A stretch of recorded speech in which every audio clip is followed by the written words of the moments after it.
Yo, it's your boy Ryan, Northwest Sports Fanatics, back at you with a new video. Today is Sunday, October 20th, 2024, with your boy Ryan and the Northwest Sports Fanatics. Make sure you guys subscribe to the channel. Smash that like button either now or on your way out. Donate to your boy if you can. Cash App $ ORION-NWSF or the YouTube Super Chat right here. We got some Sunday Night Football. The New York Jets, Jets, Jets versus the Pittsburgh Steelers, making a quarterback change. Justin Fields to the bench. Russell Wilson making his first start in a couple years. Davante Adams, a new addition to the Jets. I can't wait to see what we get here on Sunday night. Hope everyone is having a fantastic weekend. The Oregon Ducks are the #1 team in the land. Things are going pretty good at the moment. And again, I can't wait to see what we get here out of Davante Adams, Dangerous, Russell Wilson, and company. Let's go, baby.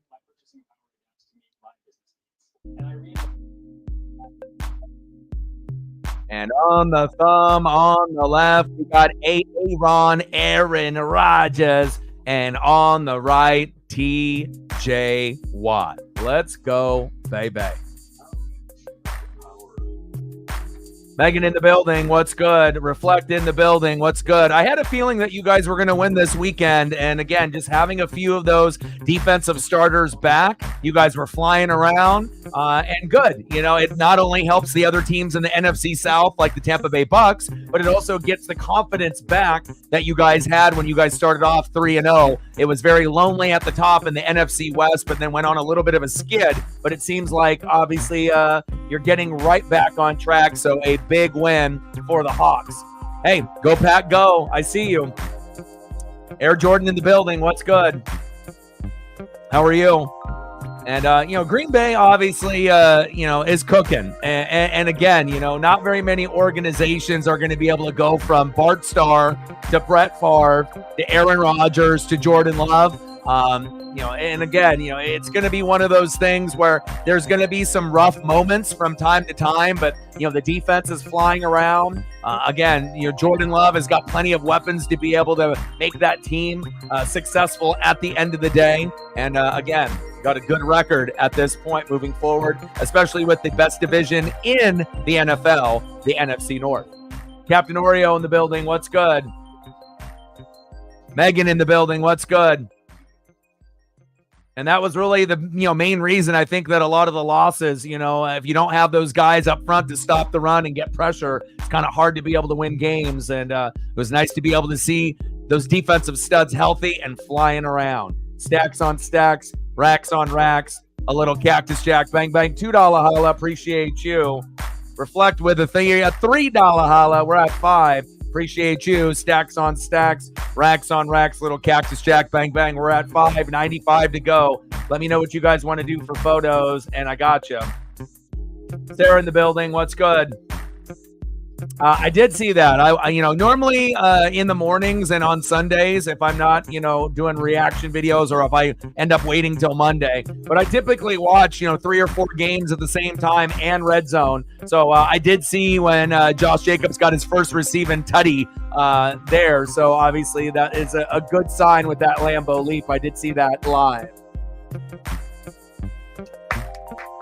Let's go, baby. And it'll be interesting to see, what Russell Wilson looks like. I assume he'll be a little rusty since it's his first start. And, again, our fantasy matchups, we got the battle of the top dogs and we got the battle of the bads, including myself and Captain Oreo right there neck and neck. And, a little unfortunate that we both have to have zeros in the lineup.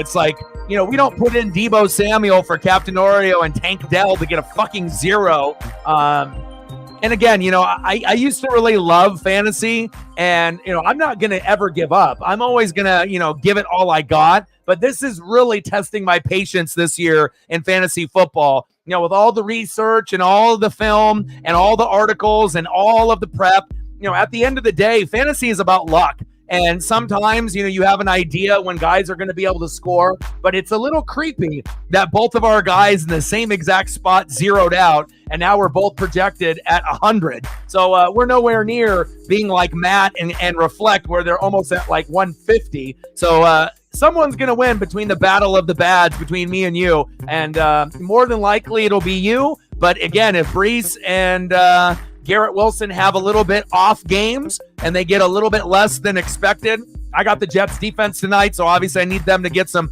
big points. I know you have Tucker at kicker as well, so obviously you have a person on Monday night like I do with Mike Evans, and you also have Baker. So you got definitely the bigger names left, but we'll have to kind of see how the game flow goes, and we'll see who ends up winning the matchup this weekend.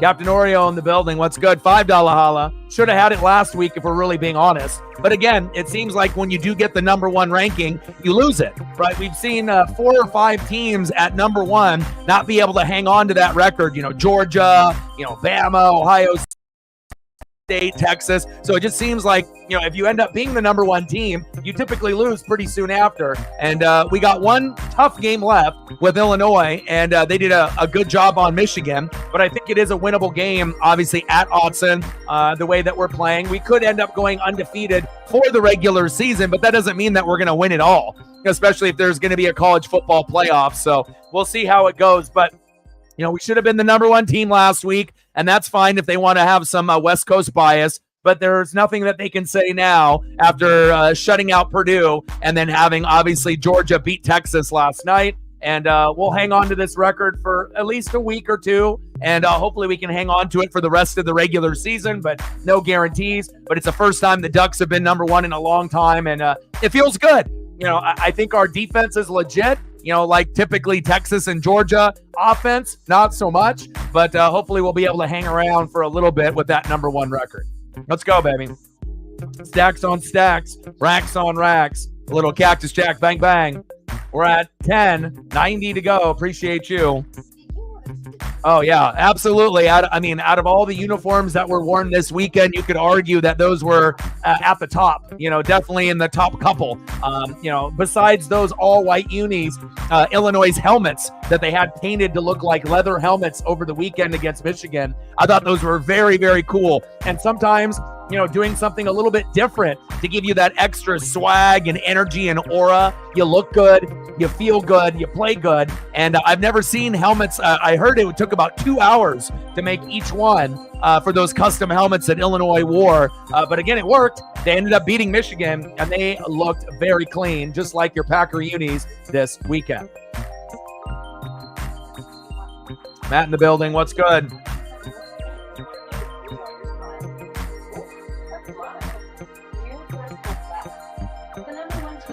Yeah, and we don't really know how long it's going to stay. I know a lot of people are going to be, targeting us, and they're going to want us to lose, but just with everything that the organization, has gone through, it took Dan Lanning 3 years to get to this point. And I feel that we kind of felt that at some point it was going to happen. But again, we're always going to be, a little brother, and that's how it's always going to be for the Pac-12 teams. And also West Coast bias as well. Because if you're starting to look at the air miles for all of the teams that used to be in the Pac-12 or that are in the Pac-12, they have to travel a lot farther than any other school. It doesn't do the students any help, when they have to come back late and they have to go to class the next day or in a couple days to get kind of reacclimated. Obviously, we're seeing a lot of the, matchups being on like Friday. Not ideal, but I guess it is what it is. But again, a lot of teams on the West Coast are suffering based off the travel times, and they're not really talking about that. They think everyone is on an even playing field. It clearly isn't, especially for teams that having to go thousands and thousands of miles. We might be in the Big Ten with UCLA, USC, and Washington, but that still doesn't change the fact that our teams are in Washington, Oregon, and California. We're not located next to fucking Indiana or Ohio in the middle of the country. So, I feel that, that's one thing that people are kind of overlooking. Oh, these teams aren't doing so good. Well, think about if your team had to fucking travel thousands of fucking miles when you never really had to do that before. And that's what happens when you have this, obviously, conference realignment. But I know that, our teams, that are in the Pac-12, obviously in the Big Ten that just joined, we're going to get used to it as the years go. But it doesn't mean that it's any more fair, to the teams that are on the West Coast. That is big facts. Daniel in the building. What's good? Let's go, baby. I'm ready. Aaron, Aaron Rodgers, and TJ Watt. Let's go.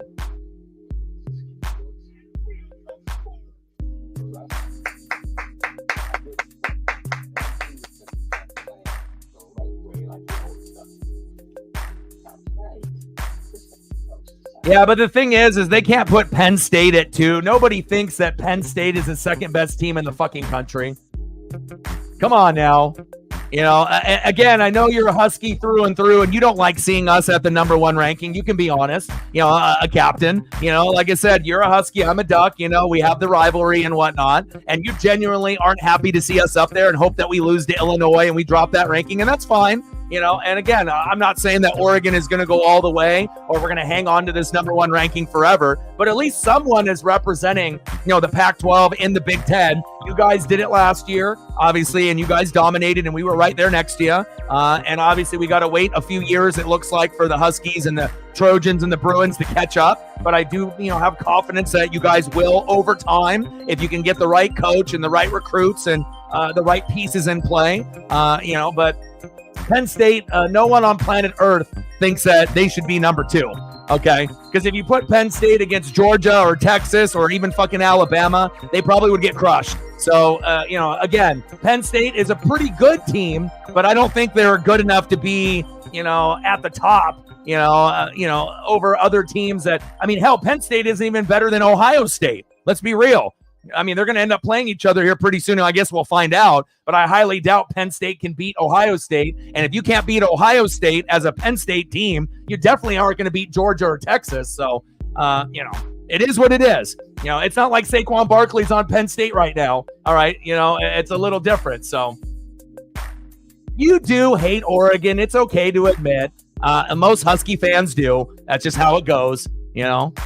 I just like being able to root for your guys' teams to have success. And maybe younger me, maybe didn't like, some of the other teams, like with the Beavers and the Cougs and the Huskies and the Trojans. But, when you mature and you get a little bit older and you appreciate greatness for what it is, you just want, your friends to be happy, and you want to be able to see everyone have as much success as possible. And if we're a part of something, let's be a part of it together, and again, having to break up the Pac-12 to go to the Big Ten, not ideal. And again, hopefully we'll be able to have everyone to have the same type of success that Oregon is having this year and the Huskies did last year. It's okay to be honest, my guy. All right, Greg the Leg is about to kick off, baby. Let's go.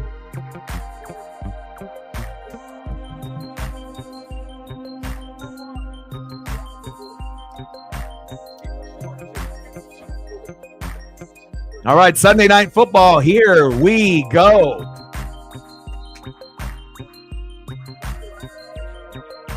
And we got some interesting fantasy matchups. Some of the matchups are already clearly over, but there's a couple that obviously are still going to be pretty close. Matt and Reflect, the battle of the best, obviously this week, and at the top, the battle of the bads between me and Captain Oreo. Both of us only projected for 100.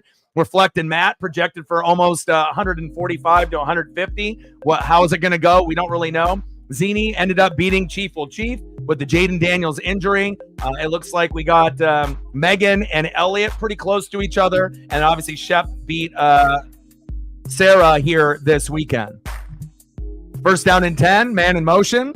Wilson hands it off. Najee, short game. And I think one thing, regardless if you love Russell Wilson, you hate Russell Wilson, and obviously, with some people being in the room, obviously as Hawk fans, Russ definitely didn't do himself any favors with the Seattle Seahawks fan base after leaving. and most people dislike him, don't like him, appreciate what he did when he was there, but obviously he's no longer there, so you don't really have to carry those feelings over from how you felt years ago. But I think one benefit of Russell Wilson, he's a better thrower of the football normally, right, than Justin Fields, but he hasn't played in a few years. But so far, there you go, a little bit of a flip. Now, we know Justin Fields is going to be a better runner with his legs. Russ still is going to be able to run, not as good as Justin Fields, but he'll be able to run bootleg and play action, and he'll be able to run away from the defense occasionally. But the one thing that you will notice is George Pickens' numbers should be much, much better with Russell Wilson, because I feel Russell is going to work with him like he worked with Cortland Sutton in Denver. And even though the Broncos weren't very good with Russell Wilson, if you remember last year, Russ to Cortland Sutton, they almost scored a touchdown every single game that they played together. So someone's going to have to step up, and obviously you got Najee Harris. We know Jalen Warren's been battling some injuries, right? So Najee's going to be rejuvenated. He knows he's going to be able to get the ball. They're obviously going to be very ecstatic in front of this crowd, right? Freiermuth should get some more targets, but I really think George Pickens might be the guy that might benefit the most with this Russell Wilson move, and we'll see how long Russ keeps the job. If it's just for a week or two, they go back to Justin Fields, or if they end up sticking with Russ for the rest of the season, which I think they will, more than likely, and Russ gets hurt, just because he is going to be a better thrower of the football if he's healthy. And so far, you already got a little bit more juice out of this lineup than a typical Justin Fields offense. 1st down and 10. And I need that Jets defense to step up. I got Jets defense, and Captain Oreo's got Breece Hall and Garrett Wilson. Good tackle there by the Jets.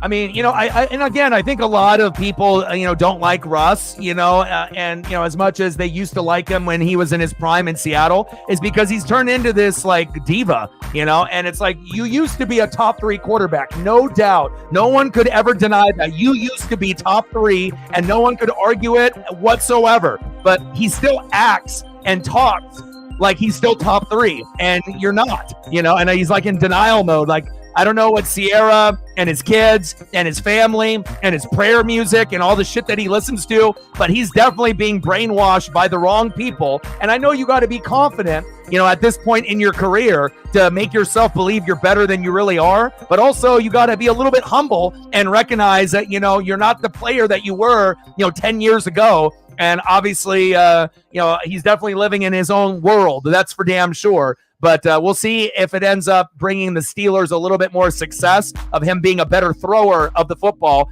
because Justin Fields can't throw. He is only a runner. And Russell Wilson, he may not be the greatest quarterback, but I think he is a better thrower of the football than Fields. But he's got to have time. The Jets are chasing him down, and he throws it out of bounds. Smart play by Russ. Shep in the building. What's good, brother?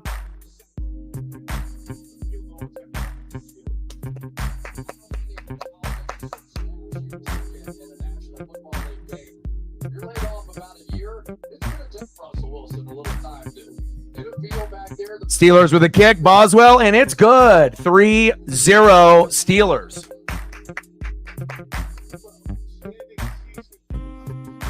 Well, you already knew at some point or another, the good luck was going to run out for the Falcons. They're not going to win every single game. At some point they were going to have a rough matchup. Now, if Seattle's defense was still hurt, then Atlanta would have easily won. Let's be real. But since Seattle got a little bit healthy, you started to see, certain pieces being able to be exploited. And again, not every weekend is going to be a top-notch weekend for our teams in college or in the NFL. Sometimes we're going to end up, having some struggles. But on the bright side for Shep, right? Yeah, maybe the Falcons lost, but his Georgia Bulldogs ended up beating Texas, so he can definitely crack a smile for that. And sometimes you got to go 1 for 2 on a weekend instead of going 2 for 2. And that was a big, big win by the Bulldogs over the Texas Longhorns. Horns done. Let's go.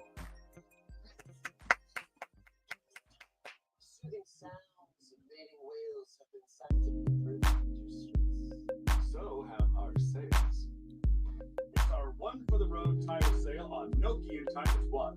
Buy 3 tires, get 1 free on one of our best-selling brands. And we got Oregon, Georgia, Penn State, Ohio State, Texas in your top 5. Miami, we need to get Miami and Oregon in a playoff game. And again, we already know Miami's defense isn't very good, but Cam Ward is exciting. Damian Martinez is exciting. And that would be probably the most exciting matchup in the college football playoff. We could lose, in that particular matchup, but I like what Mario Cristobal has been able to cook over there.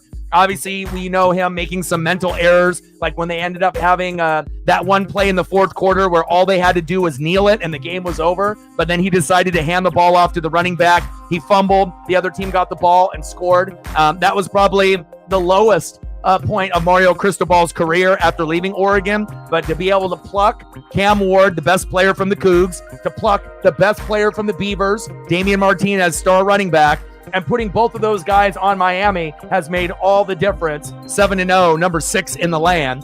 Tennessee with a big win at number 7, LSU at 8, Clemson at 9, and Iowa State at 10. BYU at 11, Notre Dame at 12 for Odin Sun. Indiana having a great year at 13, 7-0. A&M 6-1 at 14. Bama at 15. Kansas State at 16. Boise State with Genty at 17. Ole Miss at 18.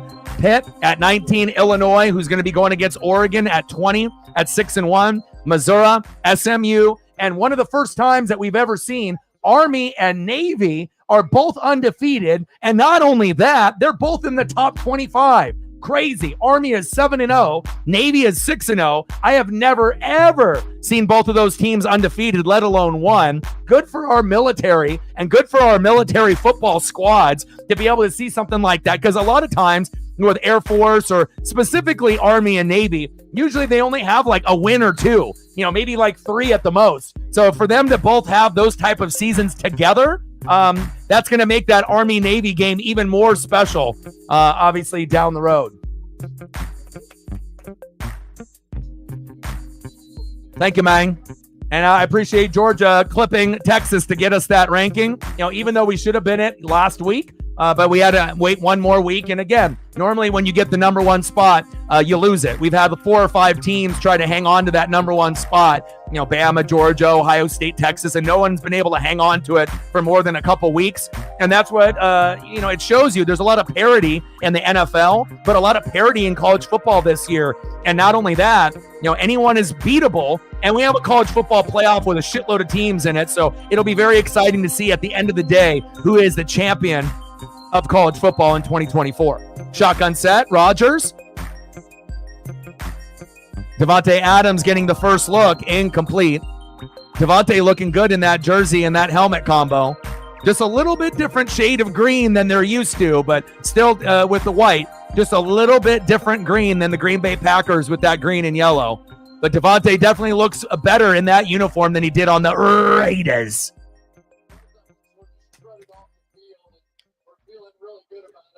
Yeah. Well, Amari Cooper ended up having a drop at his, first attempt and ended up getting into the end zone after. And I will be starting Amari Cooper every week here moving forward, either at the flex or at the wide receiver position. I cannot have guys like Tank Dell with no Nico Collins getting me a fucking 0. And again, you can't trust green and neutral matchups all the time because, again, I've been noticing a trend where there's a lot of people that have red and they're still outscoring people that have green and neutral. So I feel that we definitely bank on the boom or bust projection with the percentage, as well as green matchups are always good. But just because it's green doesn't mean that the player's going to hit the 15 that they're supposed to. A lot of times they could be green projected for 15 and you get fucking 8. So like it's almost as if it was a red matchup. So I'm going to definitely do some more deep diving on stat lines moving forward. Rodgers. Oh, it's 12 noon. You know what time it is. Time for a sack lunch. Yum, yum, yum, yum, yum, yum. Big sack lunch for the Steelers there.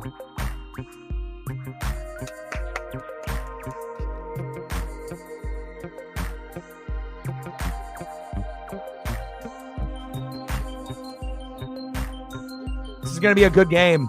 You can already tell it's going to be very back and forth. Both defenses are good. Offenses, obviously you would assume there's going to be a little advantage for the Jets, But again, typically when the Jets play a team that has a strong defense, that usually means Breece Hall has a bad game, and they typically fade him in the second half. So instead of getting maybe 16 to 30 points in fantasy, it wouldn't surprise me if we end up getting maybe closer to 8 to 10 points for Breece today, especially if he doesn't hit the end zone. But we'll have to wait and find out to see how the game plan kind of fits. And then obviously with Garrett Wilson, who's on Captain Oreo's side as well, Devontae is going to be the first target now. Garrett will be probably 2 or 3, depending on if he wants to go to Lazard, because I feel like the pecking order now is going to be Devontae 1, Lazard 2, his former Packer teammates, and then Garrett Wilson 3. And there will be times where Wilson, will get first team look, and he'll be like the number 1 guy at times, for game script, but it's definitely not going to be every game. And now with this wide receiver room a little crowded, I'm trying to figure out what you want to do with Mike Williams if anyone wants him, even though he's injury prone. It's like they almost have too many wide receivers at this point, but I'm not sure if that is something that you can have too many, but they definitely have a log jam at wide receiver. And no bots in the building.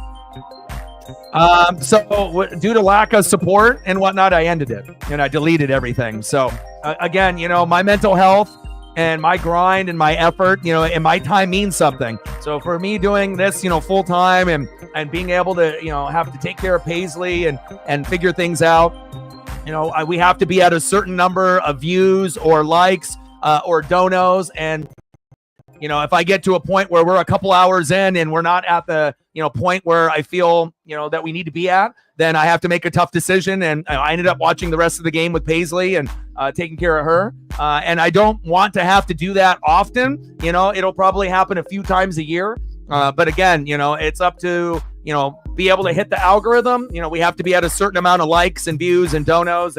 And again, if I feel that we're not there, then it's not going to be worth my time, to be able to do another 2 hours after that. I got to preserve my mental health and I got other things I need to do with Paisley and whatnot. So that's what happened yesterday. So again, sometimes, that'll happen, but hopefully it doesn't happen too often. And again, sometimes you got to live and you got to learn, and what I've noticed is that we don't get support when we don't do Mariners, and we don't get support when we do college football. So if that's the case, then I'm not going to do a lot of games that aren't Oregon, and even some of the Oregon streams, we don't really get good support. So, again, so I like watching Alabama, Georgia. I like watching Texas and Georgia and those big matchups that aren't, part of Oregon. But again, if we're not going to get the proper help from YouTube, or if we don't get enough results, I'm not going to do them. It's a waste of my time. I could have done the Kraken yesterday, who won in overtime. And then at least I know that we're going to have people there that are going to enjoy the stream and we're going to get the support. So sometimes you got to learn, that doing baseball games without the Mariners isn't worth it. And sometimes you got to learn, unless we do Dodgers Yankees, where I think that would be worth it. I would actually do a stream in the World Series if those two teams were playing. But, sometimes you got to go through the trial and error to see if people are going to support you doing, maybe something that's out of the realm a little bit. So, we'll see where it goes, but definitely not doing college football games if Oregon's not playing, and definitely fading baseball unless we have Dodgers Yankees in the World Series. And then and if we end up having something that's good, I'm going to lean, doing NFL, obviously, and we'll lean going towards maybe the Kraken for the NHL, and maybe I'll end up doing some basketball this year. I'll do some NBA, and at, obviously the appropriate time we'll do March Madness, but I plan on doing a little bit of NBA this year, I think. So I don't know, man. We both hit zeros with Debo and Tank Dell. It can go either way. I don't really know how it's going to go. And we were both desperate. We both need a win to kind of keep our, very small percentage of chance to make the playoffs. Dangerous, little bootleg, pass downfield, incomplete. Good defense there. Got to come down with that football. Toby in the building. What's good? Duval. What's good, bro?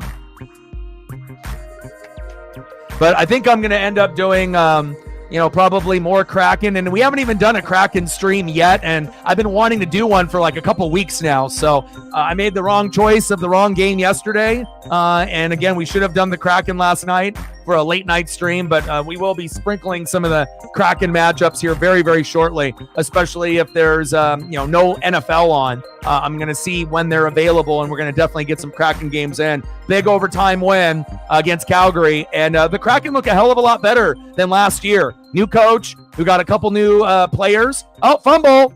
We got, Stevenson, from the Vegas Golden Knights, which is a huge addition. And then we got Brandon Montour, from the Stanley Cup champion Florida Panthers. And those two guys have made big impacts already. Now we just need to be able to get the goalies on the same point. Obviously Decourt has been playing better than Grew up to this point, but hopefully Grew will be able to turn it around and we can keep continuing getting some dubs. What happened to my hands?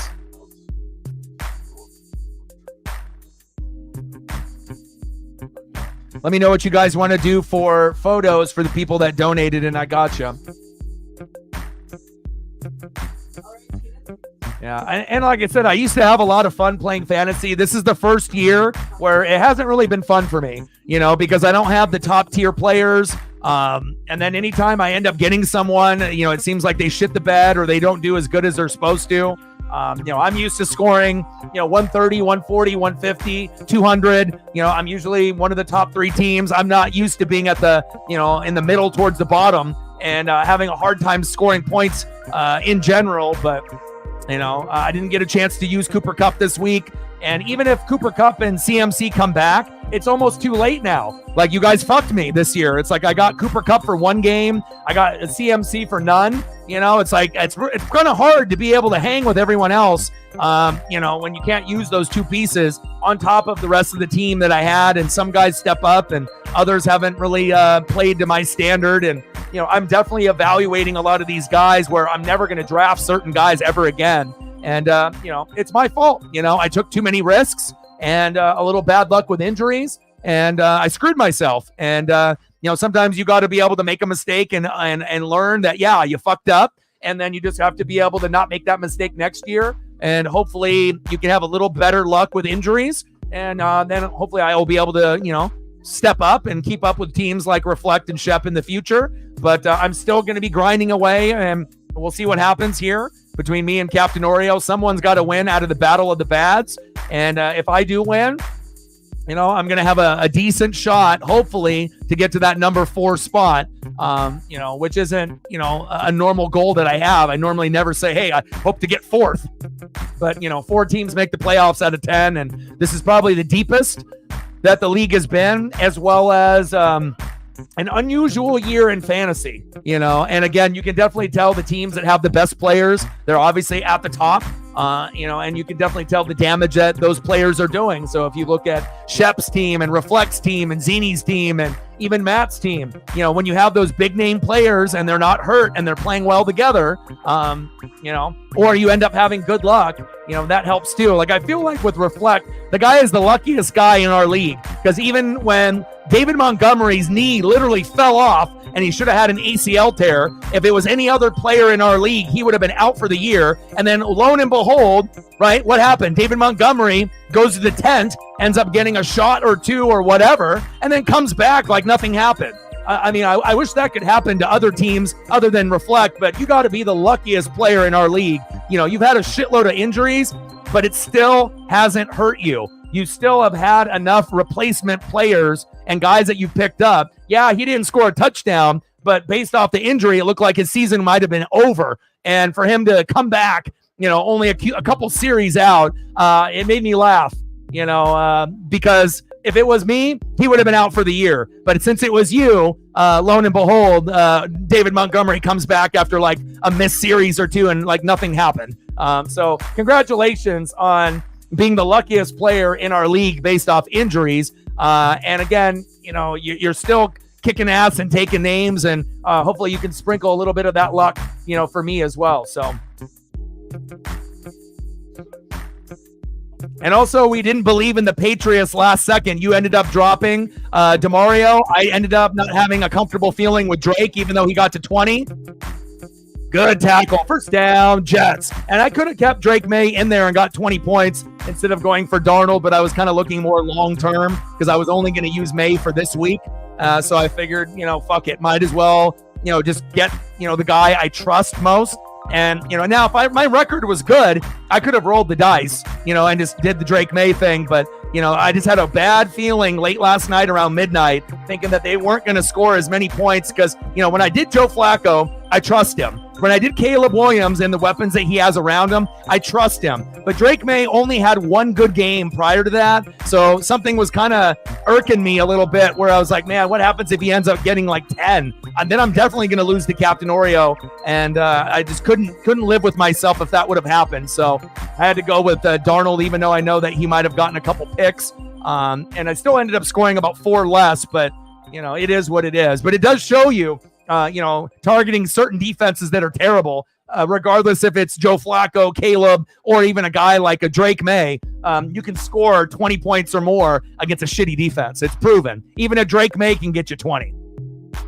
3-0 Steelers. Shotgun set. Little delayed handoff. Nothing. TJ Watt and company are right there on Breece Hall.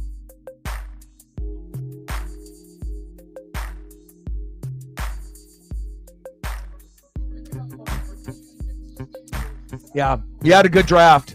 And like I said, and you've been lucky with the injuries. Some of them have only been minor.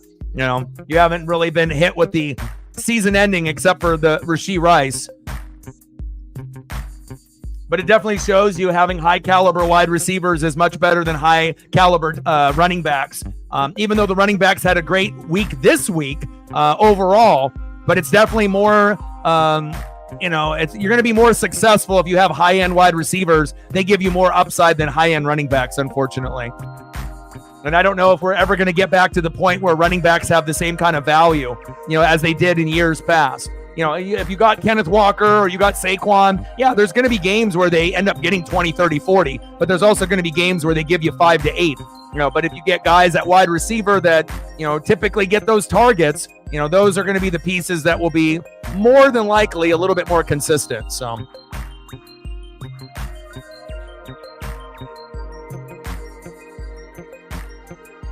yeah, and that's really what saved you is the Brian Thomas Jr., where a lot of people, didn't know who he was or didn't realize how good he was in college with all the touchdowns and, with the injuries to Rice and Nico, to be able to have a player like that pretty much give you the same type of point total than a big name has been huge for you. And again, that's the difference between you and some of the other people in the league. You're hitting the wire, you're making sure you're doing the matchups. You had a great draft. And you're doing a consistent job week in and week out, and you're maximizing, everything, week in and week out. But you also are getting a little lucky with some of the point totals. Because let's be honest, I mean, even when these big name players went out, I don't think you really thought you were going to be scoring 140, 150 still on a regular basis. Yeah, there's going to be weeks where you're going to be in the 120s and the 125s. I don't even know what that's like.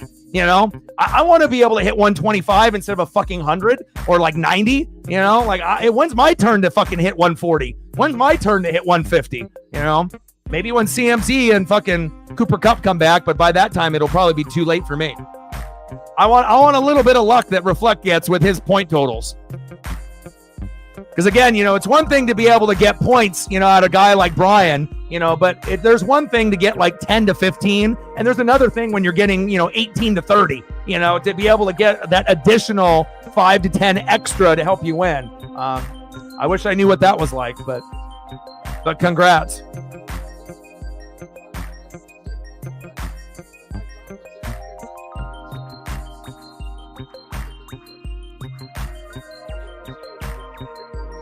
Well, you're playing the matchups and you're doing good there. But again, like I said, your drafting was so well that you having guys, like Brian stepping in and filling in. But you have to be a little shocked that some of the point totals have been pretty high, considering you had all these top tier injuries. Most people, if they lost Rice and Nico, they wouldn't be where you're at, but obviously that's because you've done a good job, manufacturing the team around you. So. But I just feel like some of your point totals are a little higher than even expected, But that's what happens when you're good in fantasy and everyone's playing well and they're getting the ball. You know, I don't know what that's like. My guys don't get the ball. My guys don't score points. So 3-0 Steelers.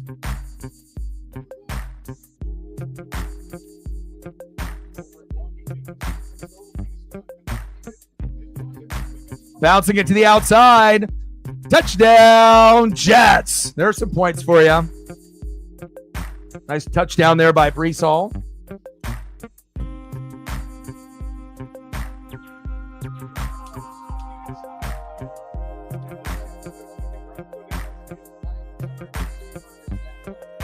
Yeah. And that's another reason why you're at the top, you know, having those consistent pieces. You know, anytime you can have, you know, Saquon, Kenneth Walker, and Jefferson, I mean, those three players alone outscored Sarah's team. You know, so again, like when you end up having, you know, three players that can score 20 to 30 apiece, you know, some of us are having a hard time even getting to fucking 80, 90, 100. When you can get 80, 90, 100 with three guys out of 9, you know, it makes it a little bit easier being able to win, you know, when you have players that good.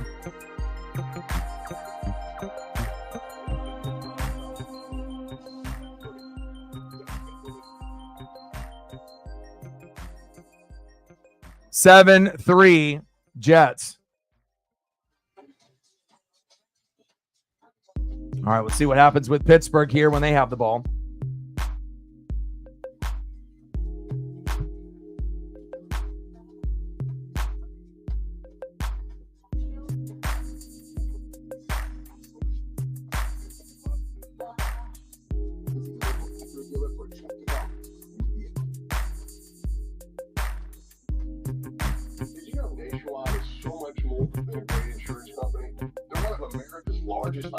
Yeah, but again, you know, filling in the holes with, you know, the right particular pieces and, you know, having them boom, you know, obviously some of us are having better luck than others, but there's a reason why the people are at the top for a reason, you know, and there's a reason why the people are at the bottom, you know, so. But we'll find out, you know, out of the teams that are 3-3 and 2-4, if there's going to be one that ends up surging, you know, towards the top. And, you know, even if it ends up being me, it's not like I'm going to be able to win it all. My team is nowhere near being championship worthy this year.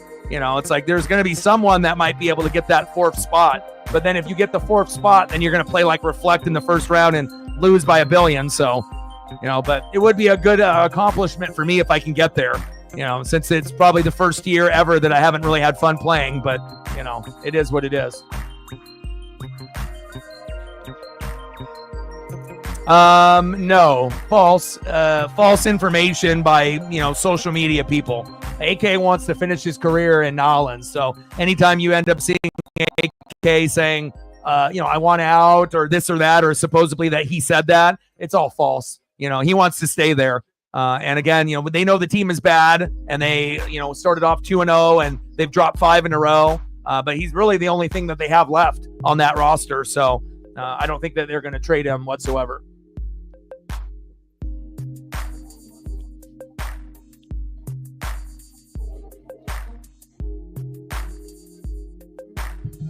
Yeah, too many mistakes for me, man. You know, again, if I would have went maybe Burrow, you know, but again, you have to live and you learn, you know. Rashad White, mistake, right? AR, mistake. Cooper Kupp, mistake. Run CMC, mistake. I made way too many mistakes, and I can make a mistake here and there, but I can't have like half of my fucking draft being a mistake and think that I'm going to be able to compete with like Reflect and Shep and Zini and Matt and some of you guys. So, you know, it was my own fault, you know. And it stings, you know, actually trying to have some belief in people like AR, but AR is a bust. You know, that guy is never going to pan out, you know, and unfortunate, you know, circumstance, but, you know, I wish I never drafted him and, you know, I never will draft him ever again. So again, you know, sometimes you have to make those bad decisions and then you learn about a player if they're going to pan out or not. And, you know, I'll never draft Cooper Kupp. I'll never get CMC. I never will take AR. And I never will take Rashad White ever again either. So, you know, sometimes things pan out and, you know, sometimes it doesn't, you know, and, you know, you just got to be able to move forward. And if there's another option there, like a Joe Flacco, that's probably where they should go. But the Colts are too stubborn to do that. So Steichen will probably end up losing his job because he's stubborn wanting to play AR for his whole career. Pass to George Pickens, incomplete. And then maybe at that point, if you get a better coach, they'll be able to figure out who the best player is at quarterback. And then hopefully the Colts one day will make the playoffs. But, I mean, again, it's I get it, pressure by the owner and the GM because you drafted him with a high draft pick. But at some point or another, if the player isn't good, regardless if you drafted him top 5 or not, you got to bench him. It's a tough thing to be able to admit when you're wrong, but, most people have a hard time admitting they were wrong, and organizations are the same way. They don't want to admit fault. Najee, good tackle by the Jets.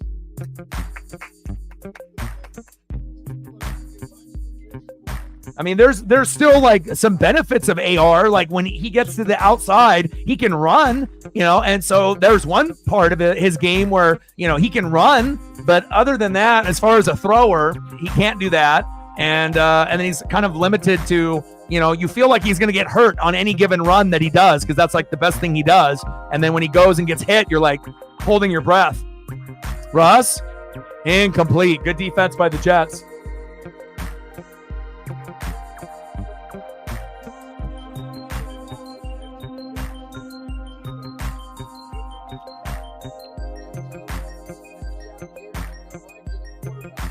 And also, too, I feel in fantasy, it's a little about luck on matchups, based off the NFL schedule. And if you end up playing a weak, division or a couple weak divisions in your schedule, the more shittier opponents that you play throughout the year, like if you play, a shitty conference, that could be big games, for your particular players, too. And another fumble by the Jets. Hang on to the football.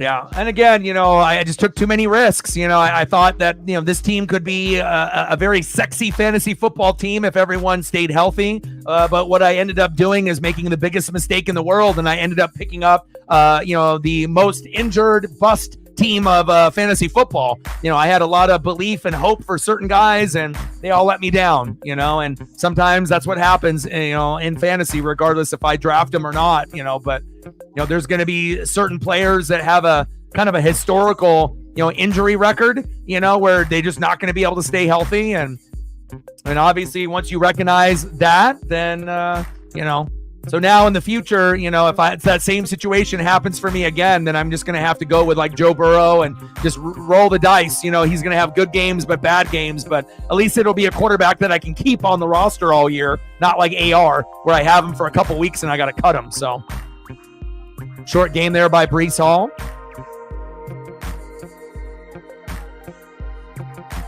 But congratulations to all the people at the top. You guys are kicking ass and taking names. Wish I could be there with you, but I fucked up this year.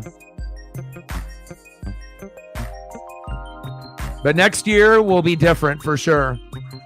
But that still doesn't mean that, even if I don't draft the same players, that I don't have the same thing happen where guys get hurt. Can't control that, but Rodgers, pass incomplete.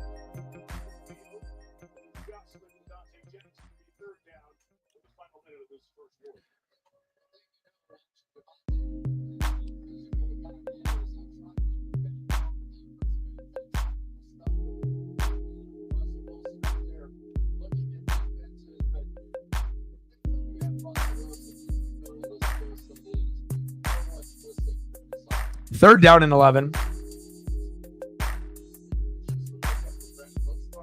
Yeah, like I said, you don't really have many holes in the lineup, and again, if other people aren't recognizing the pieces that should be picked up, that's their fault. There's certain people that are hitting the wire very, very strategically, and on often, and there's some that aren't. And there's a difference between the teams at the top, the teams in the middle, and the teams at the bottom. You can definitely tell, who knows more about football than others, based in the league on, what moves are being made for sure, but kicker, defense, and being able to, even stream some of those if you need to, it's worked out. Wish I could say the same. Steelers almost with the block. Oh, good tackle.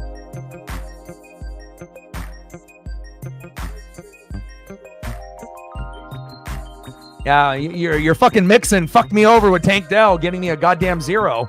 It's like, it's cool for Mixon to get a touchdown, but can you leave some points for me too? Can you leave some for me? It's like, I get it. You're going to win the championship and all, but you can leave your boy some points so I don't have to stare at a fucking 0. It's already, fantasy football isn't fun for me. The last thing now is like, the last thing I need is to see a fucking 0 in my starting lineup, But I guess that's the way my life goes, Mixon has to eat and Tank Dell gets nothing. So safe to say Tank Dell will not be in my lineup next week, and he'll probably end up scoring 30. But, anytime I get fucked over like that, they definitely will not be playing next week. So.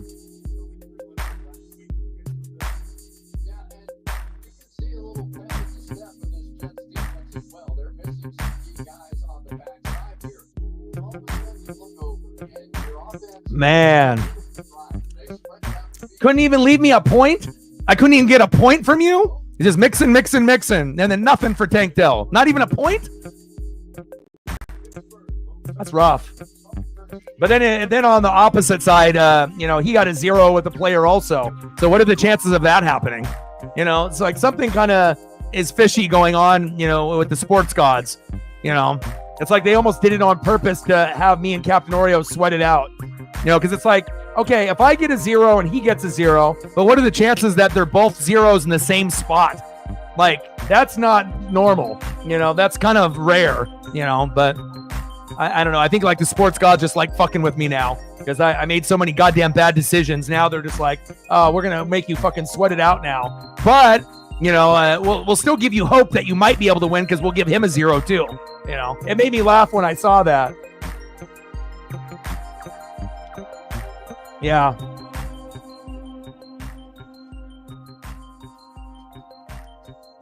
Yeah, but obviously with, Nico being out, you would assume that, Diggs will still be the number 1, but Dell should still be able to get something, but it was just that game script against the Packers and, they decided to run the ball and they were effective, there. But, I mean, it would have been nice to get a little bit, at least like a point or something. But, yeah, you're JMO with less than a point. Hell, I would have taken a 0.6 rather than a 0, But the difference is you won or more than likely are going to win, and I'm probably going to lose. So, at the end of the day, you can afford to get a 0.6. I can't afford to get a 0 based on my record and where I'm at, so...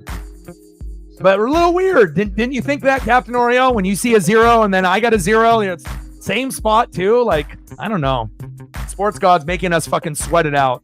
The battle of the bads. Not good. Yeah, you haven't had any injuries, Shep. You've been extremely lucky. Probably the luckiest out of everyone in the whole league, if we're being honest. I mean, your biggest injury is fucking Tua. Christ. Like, Like, this is the first time, probably ever for you that it's been like this. So make sure you soak it in and appreciate it, because it's not going to be like that every year. But, especially with big name players at running back and wide receiver. Again, you got 3 players that can outscore half of the league, and that's nice. I wish I had those guys, It's nice to have 3 guys that could almost put up 90. And we have teams in our league that can't even get to fucking 70, 80, 90, or 100. So, it's a nice feeling when you have 3 players that can win the week for you, but not very many teams have that luxury. Zini, maybe Matt, Reflect, and yourself. And that's probably it, with those high tier players that can put up those monster numbers. 2nd down and 8 for Danger Russ and the Steelers. Shotgun set. I don't know what that was to Austin. That was a time throw. That was terrible.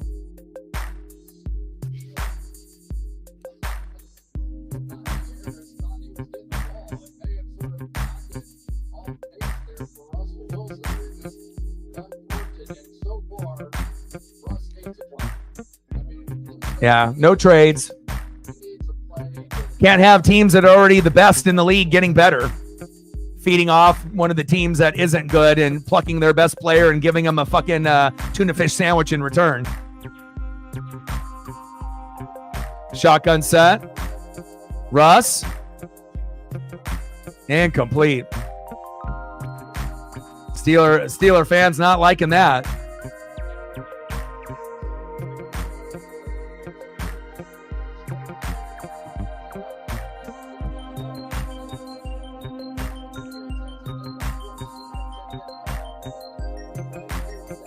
Yeah, should have ended up running the football, and Russ is going to need to learn that he's going to have to tuck it and run at times like he did in Seattle. Otherwise, it's not going to be a successful thing. And again, also you're going against the Jets defense, which is pretty good typically. So, I know the Steeler fans are booing there at home, but it's like both defenses are elite.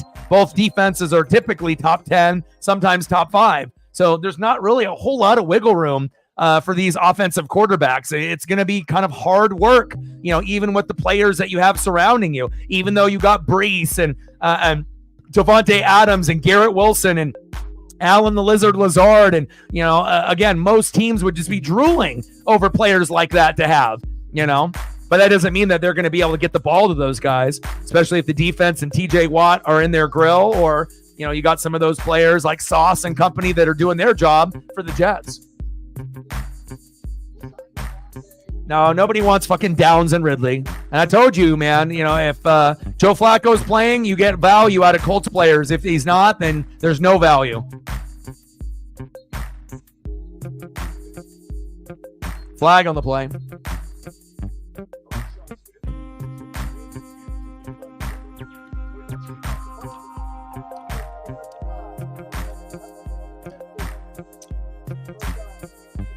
Well, you would assume it would be Dodgers and Yankees. If anything else happens, then no one will watch.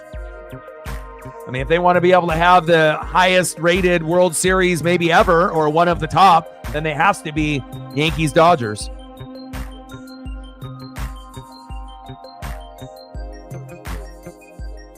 I mean, no one's going to give a shit if it's Yankees-Mets.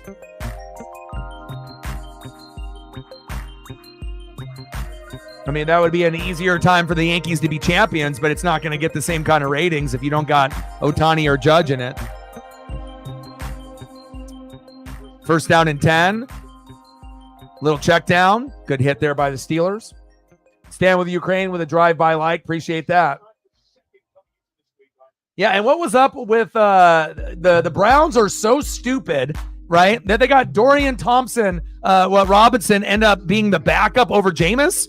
Like, the Cleveland Browns got to be like the dumbest team on planet Earth, And again, if you end up being a sexual predator, karma is a bitch, right? And karma will find a way to get you. And that's exactly what happened with Deshaun Watson. I don't wish injuries on anyone, right? And I don't want anyone to end up getting injured or having a season-ending injury. Good defense by the Steelers, right? But if there was someone that was, maybe deserving of something bad to happen, to come back to them for how they treated those people, those females specifically, it is definitely Deshaun Watson. The guy should be in jail, not on a football field, and now he'll have to rehab for a year, and it wasn't a coincidence. Sports karma, baby.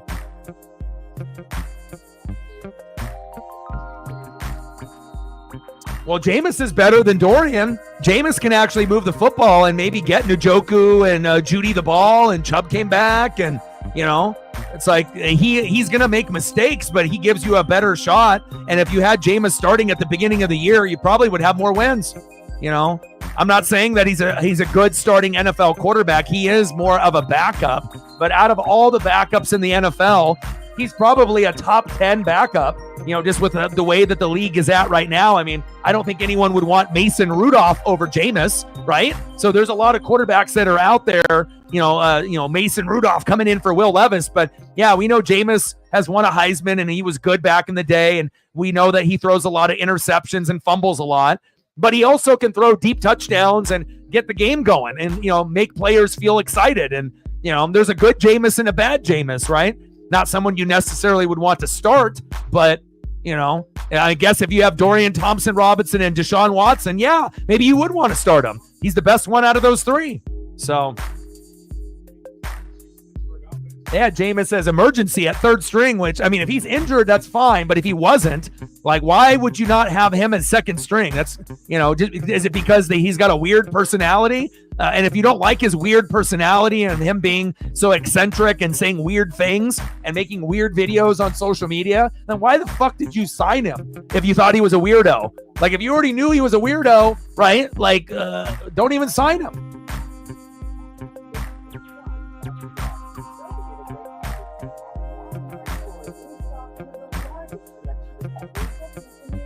Yeah. Well, they season-ending injury, obviously, and they don't care that he was a sexual predator. That they were like, whatever, as long as he gets us dubs. Like, if Deshaun Watson got them to 10 to 13 wins, you think that they wouldn't give a shit?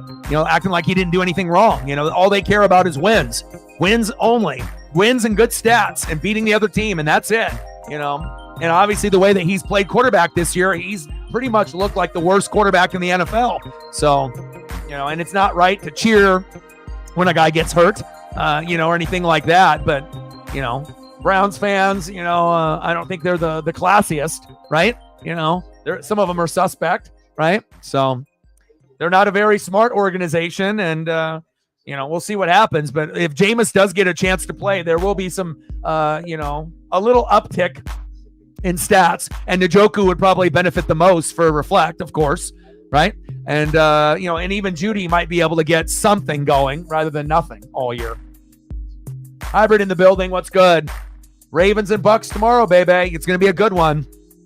I don't know who's going to come out on top. I mean, if you guys end up winning, it wouldn't surprise me. But the Bucks are going to give everything that they got, and I'll look at the injury report tomorrow, and that'll give me a kind of an understanding if we actually have a shot to beat you guys or not. If we have too many guys still hurt, you guys will win. But if our guys are healthy, the Bucks will have a chance at home to get the job done on Monday night. So Baker has been playing like an MVP candidate this year, top 5 quarterback. So we'll see if he can continue his dominance, not only against the NFC teams, but if we can end up beating a team like the Ravens in the AFC. So should be a good one for sure.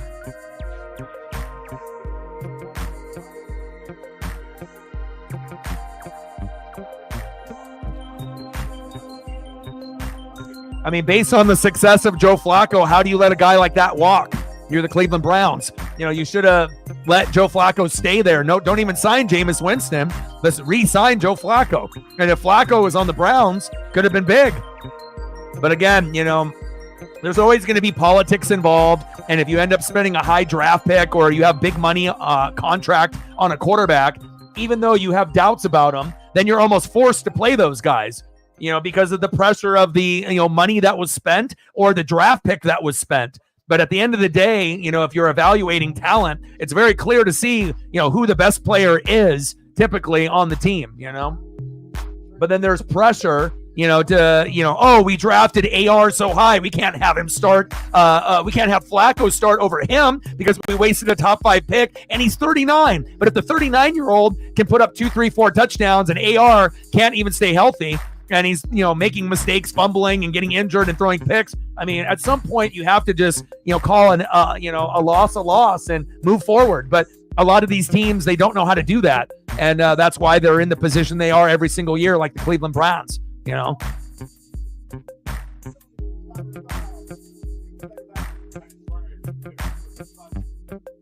give me some stats, Matt. Yeah, well, the fans threw the bottles on the field because it was the wrong call. It was more of an offensive push-off, and then the interception ended up happening and whatnot, but, they didn't want to die, so they just reversed the call. But they already knew Georgia was going to win the game anyways, so you can give Texas their moment, and get them their touchdown there, but it's not like they were ever going to win. They already dug themselves too much of a hole in the first half that everyone knew that there would be momentum in the third quarter for Texas, but it wouldn't be enough to come back. And that's exactly what happened. Sarkisian got them fired up, in the third quarter. But again, when you're going against a team like Georgia and they got a defense as good as that, going long, going deep and complete. Oh, he caught it. George Pickens. I told y'all, Russ and George, that's going to be the one benefit of having Russ in the lineup, that George Pickens can actually put up some fantasy points and might actually get some touchdowns. And I don't know if they're going to stick with Russ for just one game, or, I guess it depends if they win this game or not. But Pickens' value goes up a lot with Russ because, again, if they can build that chemistry that he had with Courtland Sutton, Sutton was scoring for the Broncos almost every game. And it's not like Sutton is a top 10 receiver. He's probably top 30, right? But he was playing like a top 10 last year with Russ because he was getting the targets. He had good hands, and Russ was delivering the football in the right spot in the right time. And they had a good bond and a good connection. So I imagine that Russ and Pickens are going to try to do the same type of thing. But will Russ have enough time to build the rapport like he had with Courtland Sutton? We'll have to wait and find out. But if Pickens ends up scoring tonight, don't be surprised. I almost bet on it.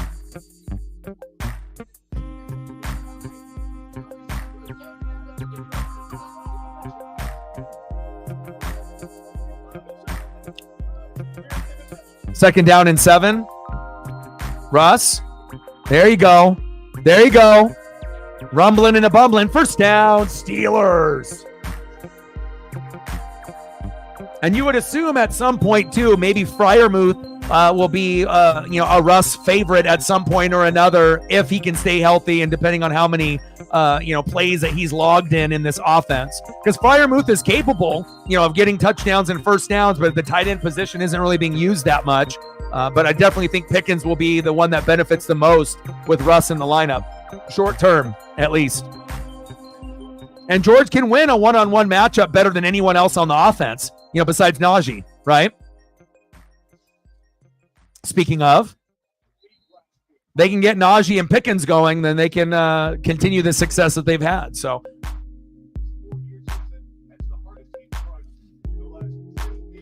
Yeah, but when you dropped Pickens, they had Fields and he wasn't getting the ball. That was the correct move to do. You didn't really know if Russ was going to get the starting job at all. So it's not like you made a dumb move. You have needs. You have to be able to fill other spots. And sometimes we can't wait for fucking weeks and weeks and weeks for this fucker to turn around, right? We don't have a fucking month to wait for a guy to turn. Sometimes we got to see if you're going to produce, and if not, see you later, right? And we got to get someone that we can trust. Fantasy is about consistency and trust. Do you trust these players, and are they consistent? And if the answer is no and no, get the fuck off my team so I can get someone that might be consistent, weekly, and someone that you can trust, right? I mean, that's kind of how it goes. You roster the team that you trust the most and that you have consistency there. Get rid of it. Incomplete.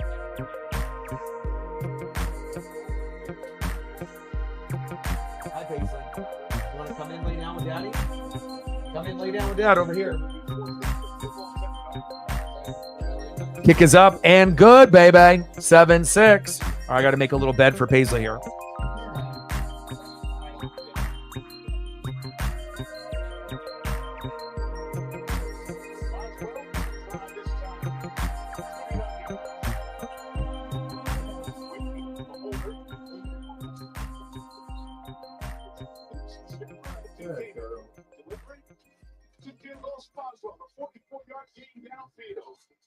Steelers 3.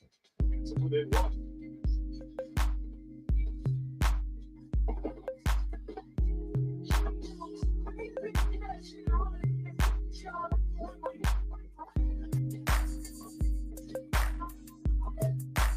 All right, made a little bed for Paisley.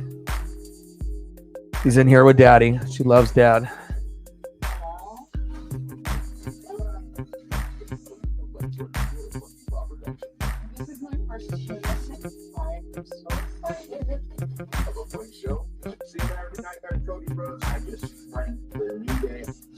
I wish they would wear those same helmets that they wore against Michigan, against Oregon this weekend, which I know is not going to happen. But 2 hours per helmet for each player, that's a lot of work and effort. But those were one of the coolest helmets that Oregon didn't even wear. That definitely stood out. Not only this college football weekend, but ever. Pretty sweet.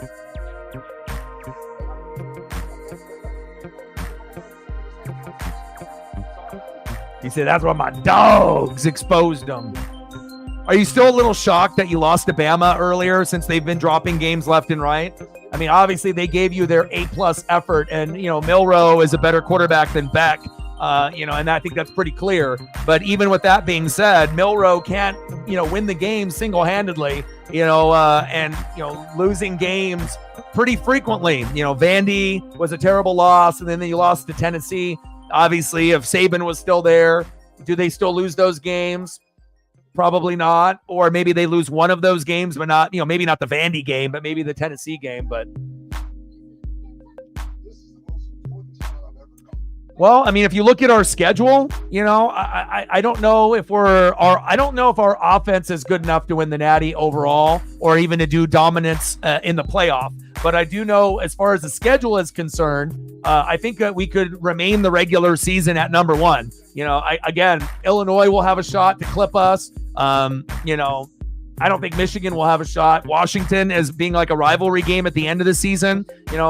We'll see how they play us. I mean, if they could play as like a season ruiner for the Ducks, if we're undefeated, of course, Washington would love the opportunity to ruin our season. But as far as if you're looking at the records of the teams and who they've played and how they've looked, I think that there is a chance that the Natty could be Oregon's, or they could stay number one for a couple weeks. But also we could play Illinois and lose and only have it for a week, even though we should have had it for 2 weeks now. Every team that's had the number one has lost. Georgia, Bama, Ohio State, Texas, no one's been able to keep it. Can Oregon be the team that keeps it for more than a week or two? We'll find out. So, but our defense is just as good as Ohio State or Georgia or Bama or Texas. It's just the offensive part kind of worries me, and we'll see how it goes. But I do need an Oregon-Miami playoff game. I need Cam Ward, I need Damian Martinez, and I need Dylan Gabriel and Tez Johnson, Evan Stewart, as well as Jordan James. That would be so exciting as far as matchups are concerned. Their defense isn't very good, but their offense is just fucking phenomenal. 7-6 Jets.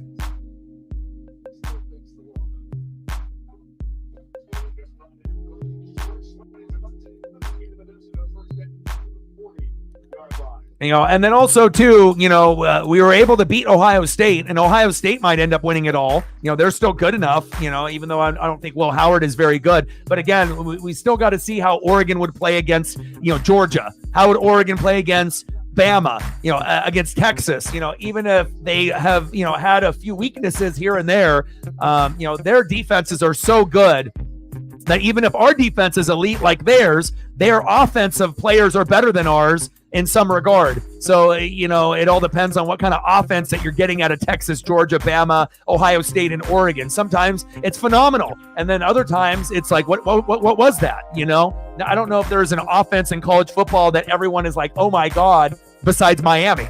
Like Miami to me has got like one of the best offenses with Ward and Martinez. But again, if that team ended up playing an SEC or Big Ten team, how would Miami do? Would they get their ass kicked? Or would it be a little bit closer than people think? We're going to have to wait to the college football playoff to find out. 2nd down and 9, 7-6 Jets. But it will be fun to watch though. I'll tell you that. I wish Oregon got Cam Ward. Oh, Brees is running away. Wow, missed arm tackle. Big points for Captain Oreo. Fucking A. Wow. Did I just lose based off that fucking run? Christ.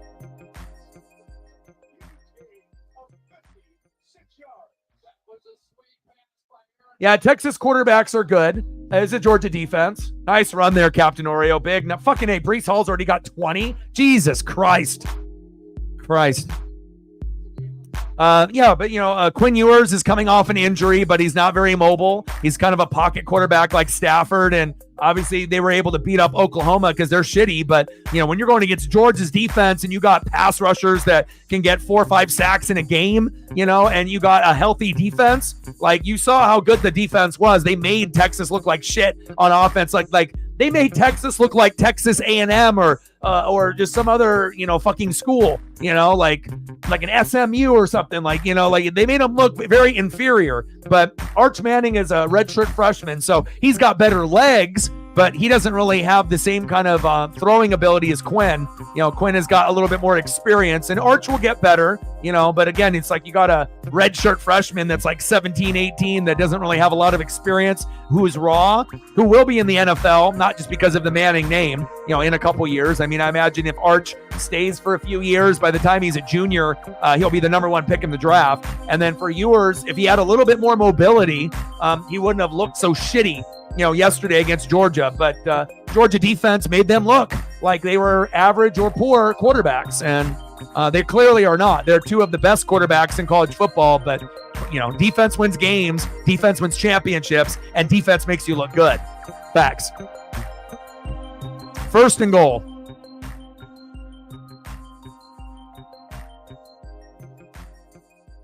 Rodgers. Incomplete. Yeah, I'm glad you got to at least use yours.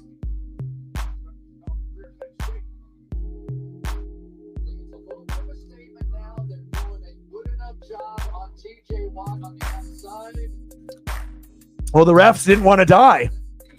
I mean, did you see how many fucking beer bottles were being thrown and water bottles? I've never seen that in college football. And again, if they didn't have security or Sarkisian go over there, I mean, they were going to get to a point where it was going to be like, you know, hundreds. I mean, there was easily like 50 that were on the field. You know, I've never seen that. Brees trying to get into the end zone. Captain Oreo trying to rip my heart out like fucking Kano in Mortal Kombat.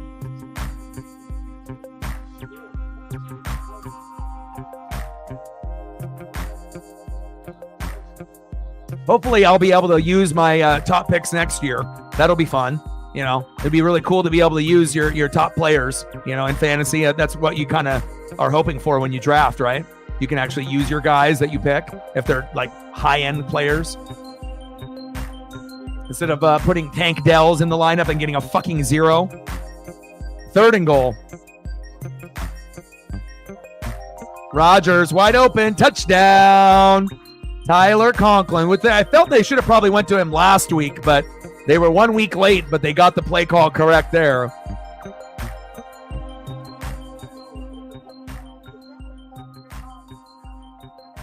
Challenge came out after the snap.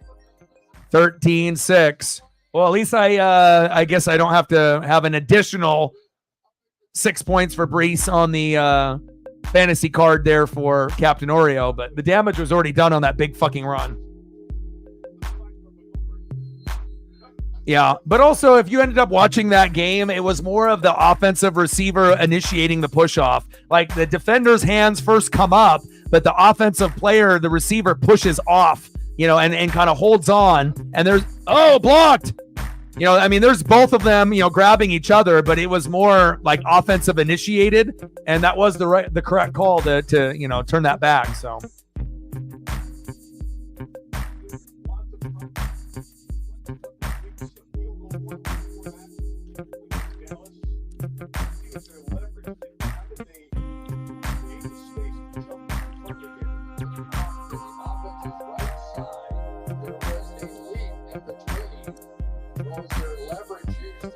Shepard, your boy Chadley came in the room.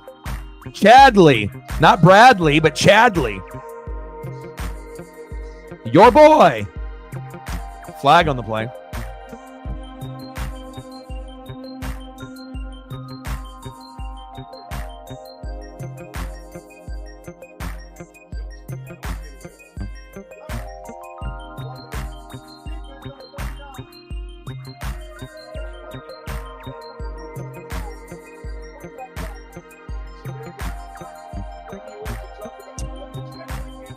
So they said the leverage, huh? Just like with the Seahawk game when they had that happen to them. A little different, though, circumstance. Instead of being like, you know, over the center and over off to the left a little bit.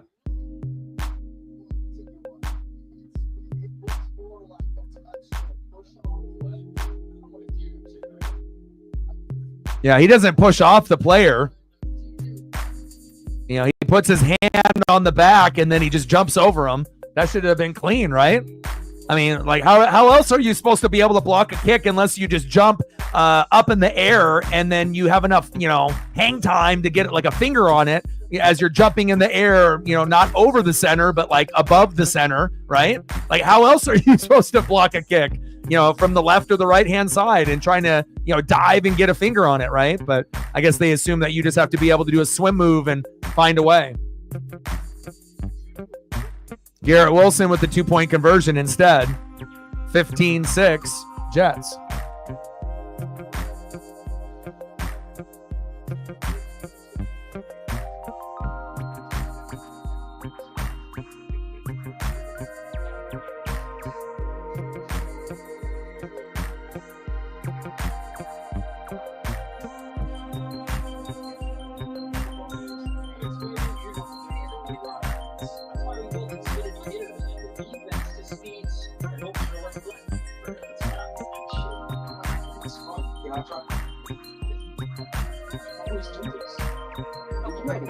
Is so much more than an insurance company.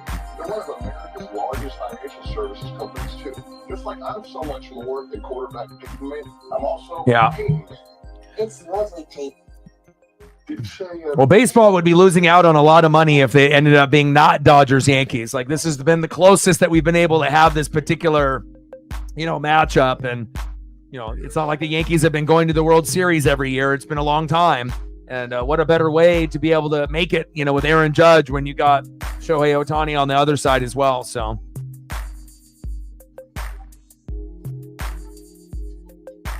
now the real question is do the Yankees actually have a shot? Is the Dodgers going to win it all? Or like, it's going to have to be like Judge and Soto and Giancarlo Stanton. Like you're going to have to get they have to outplay the other superstars on the other side. You got to outplay Mookie, Freddie, Teoscar, and Ohtani, and do they have enough, out of those three guys, and then whatever other guy steps up, Rizzo or, what other individual that they have that can, kind of play like a Teoscar as their fourth guy, do they have enough to win it? Or, is it going to be Dodgers in 6 or Dodgers in 7? So.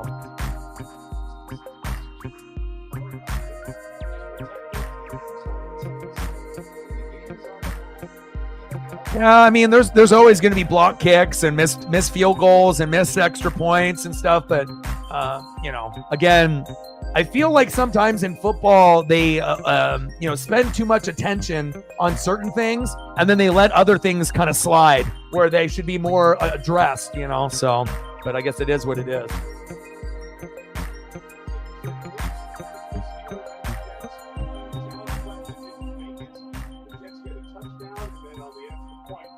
Yeah, you guys haven't had a championship on that side in a while.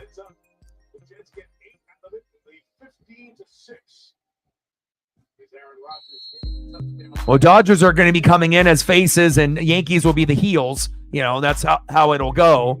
But it'll really come down to pitching and defense, because obviously they have superstar players on both sides. And we've seen what happens when Soto, Judge, and Giancarlo are on, but can they be on in the same games together? That's the real question, but pitching and defense, who's pitching and defense will be the best. That's going to be the team that, will win, which we assume would be Dodgers, but Yankees, if they obviously get there, which they've already, punched their ticket, they're going to have a shot. But I feel like really the only way that the Yankees are going to win it is like Judge or Soto has to be the best player in the series. Like Judge has got a homer like almost every game or multiple times in a game, or Soto's got to be able to do some like, MVP shit, like, being like the best player that's out there. And if they can have the best player out there, then they'll have a shot, but they're definitely going to be underdogs. Freiermuth. There you go. Get him, Pat. First down, Steelers. About time they got Freiermuth the ball. Russ likes to go to check downs, and again, he has his one favorite receiver, Cortland Sutton before on the Broncos, now George Pickens, and you'll definitely see plenty of Najee, you would assume. Jalen Warren once in a while, but Freiermuth is one of those guys. He's got good athleticism, and the tight ends are not getting the ball enough anyways.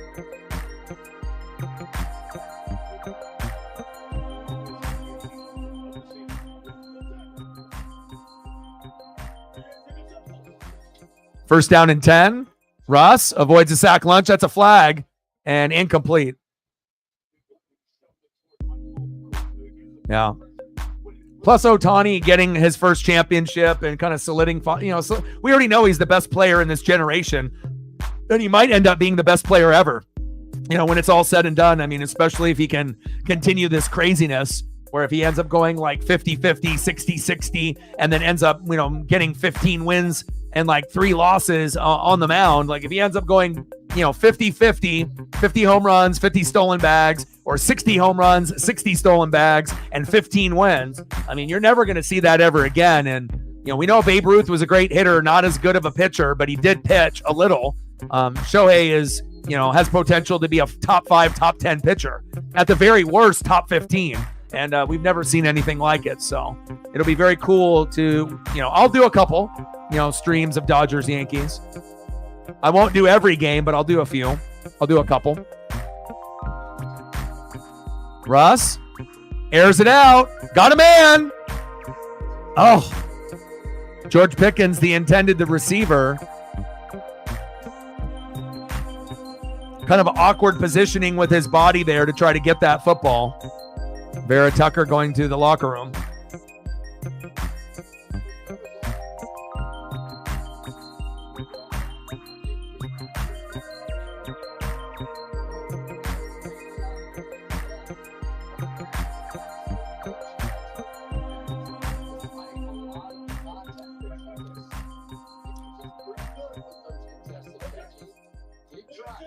Yeah, I was about to say, Captain. I was like, "Are you getting mixed up with what teams you root for?" I was like having a double take for a second.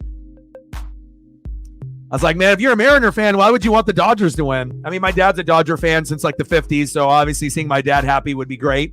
There's going to be some bandwagon Dodger fans that are across the globe, rooting for just the dominance that they have being the Dodgers, but you get that with the Yankees too.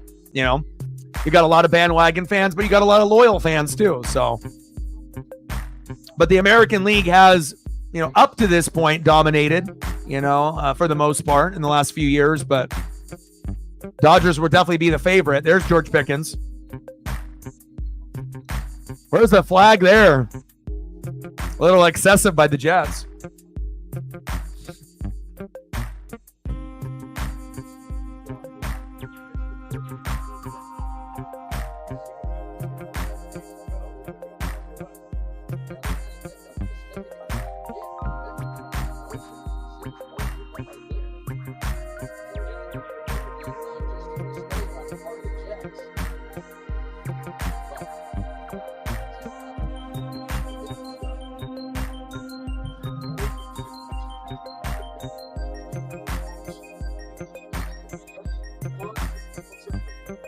Good special teams play there by Pittsburgh. 3:10 left in the second quarter. And again, the Steelers, if they want any chance to be able to win this game, which I don't think they were going to win anyways, there's, more backs against the wall for the Jets. Like, this is the Jets season tonight. For Pittsburgh, if they lose, it's not a big deal. You go down to 4-3. You've been 4-2 with Justin Fields. You can always go back to him. But with the Jets, you can't go 2-5. It's like me and Captain Oreo. We can't go 2-5. We're backs are against the wall and we are desperate. But if the Pittsburgh Steelers want to actually make this game closer, they need to go back to Najee like they did in the first quarter. You don't go away from your running back. You go heavy Najee, Najee, George Pickens and Freiermuth sprinkled in, and then a little bit more Najee. But when you get down by 3, 6, and now you're down by 9, and the Jets might score a field goal or a touchdown again, then you get down by so much, you think the only way that you're going to be able to come back is through throwing it through the air, which is false. You actually have a better chance of getting a touchdown with Najee than you do with Russell going to Pickens or Freiermuth, at least in this point of the game. So hopefully the Steelers are smart enough to realize that. Jalen Warren in the flat, you can end up going to Najee, and it doesn't have to be a halfback dive or a counter every time. But hopefully they will do that, and then that'll get them to be a little bit closer in the game. Or the Steelers are going to have to get like a pick six or a fumble to put the team in good field position, or score off of special teams or defensive play to get back in it. Now I wouldn't mind if the Jets got me a little pick six with Russ. I need some fantasy points, but we'll see on how it goes if we end up getting points defensively or with special teams before this game is over. 5 more to 20. Let's get there.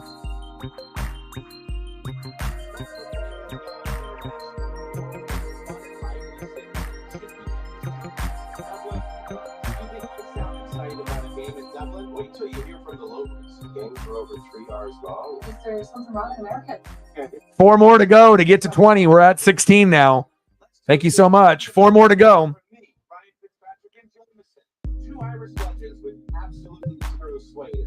But we'll do some World Series. I'm definitely going to do some Kraken. Got to be able to get some hockey in, and Kraken look obviously much better than last year, at least in this early stages.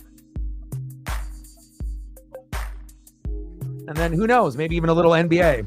But my best friend Justin got us tickets for the Blazers front row against the Jazz the day after Christmas. So that's pretty cool. So we're going to end up going and, probably, having a little meal, playing some video games at that arcade before, and then going to the Blazer game the day after Christmas. So that should be pretty fun. I didn't anticipate him getting front row seats, but, we could have went to Dallas or Philly, but we would have gotten, seats would have been a little bit higher. So that'll be a fun experience. I haven't sat front row at a Blazer game in a minute. So, and Kling Kong is actually making me get a little interested in the Blazers and the NBA. Anytime you get a guy that can throw up, 20 boards, 10 to 14 points, 4 blocks, 4 assists, this is maybe the player of the future for us at center. And not only is he a defensive center, but he can still put up 10 to 20 points too. I'm not saying that the Blazers are going to be good. They're going to be dog shit, but he will be fun to watch in person. So I'm definitely looking forward to seeing Kling Kong. That's what they call him, baby. Rogers, sideline. Nice catch. First down, Jets. Al and the Lazard. But my buddy usually gets like a half season package, or like with 20 games, or he'll do like a quarter, or he'll do like a 10-game package. But since we don't have Dame anymore, we both like Shaden Sharp a lot, but there's not really a lot there, so obviously he's going to be a little bit more selective with his money to go to concerts and things like that, which is smart. But it sounds like he's still going to end up going to like 5 or 6 games. He'll go with his dad. He'll go with his other buddy a couple times as well. But it sounds like me and him are going to get to go at least like 2 or 3 times, which is pretty cool. So,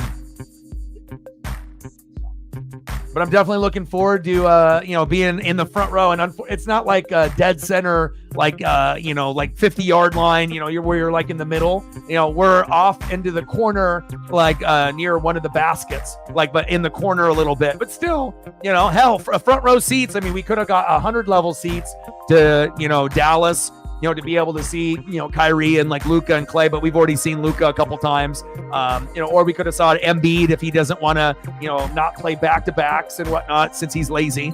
But again, we could have gotten seats there, but we wouldn't have gotten front row based on the money that we would have had to pay to get it. So, but we'll definitely play some video games. We'll try to beat a game or 2, and then we'll end up doing that Blazer game. So, we'll see. We'll see what kind of photos that I might be able to get at the game if my phone isn't dead. And maybe I'll see if I can get like a wristband or something, I'll see if I can holla at somebody and see if they can hook your boy up, and then maybe I can give it to my buddy or something. So Brett in the building. What's good?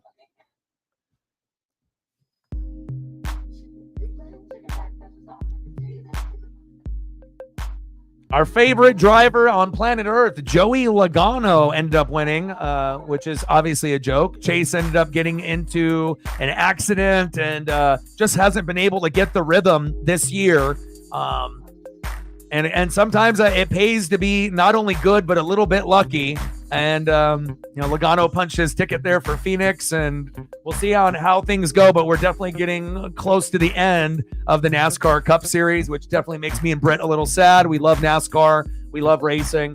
I just wish it was a little bit better for Chase. It'd be nice if we could like flip-flop the wins with him and Larson. It'd be nice to be able to have hell, it'd be nice for him to even just have 2 wins or more, 2 to 3.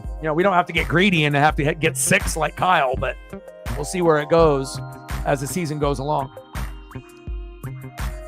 Yeah, I know. And Patriots didn't play well, and fantasy is not going very well, and Chase is not doing very well. It's been rough for both of us. It hasn't been ideal on what we expected for fantasy football, let alone Chase Elliott.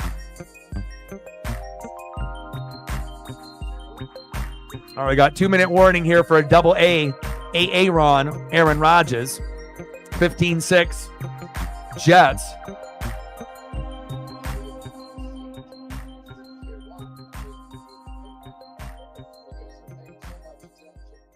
Trips left. Shotgun set. Handoff to Brees. Gain of 6. Second down and 4 on the Jet 36.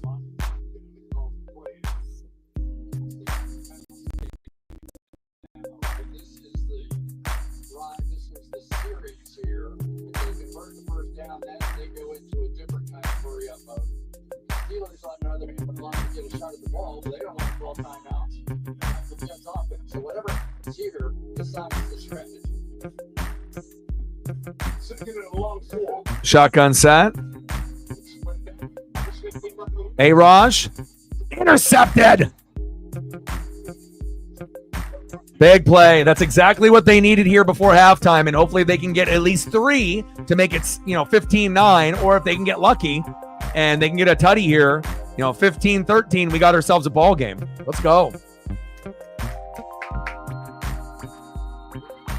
Yeah, I mean, like I said, sometimes fantasy is unpredictable. Butker kind of did shitty for us too, But again, you have a superstar team with so many good options that, the matchup is red. Typically, you get red results. But sometimes, the matchup is bad, and then they still have a couple big plays or a big run to be able to get those big numbers. I mean, if Brees didn't have that long run, that pretty much gave him a good chunk of that 20-point total. It's not like he's had 3 touchdowns at this point or anything, which he might end up getting before the game's over. But we assumed that the Steeler defense would play well, and normally when Brees plays a good defense, he shits the bed. But again, nothing is going our way. Everything that we want in our life to be good is not going good for you or for me. We're in the same boat together. It's just dog shit. It's not fun. It's making fantasy football not fun for both of us.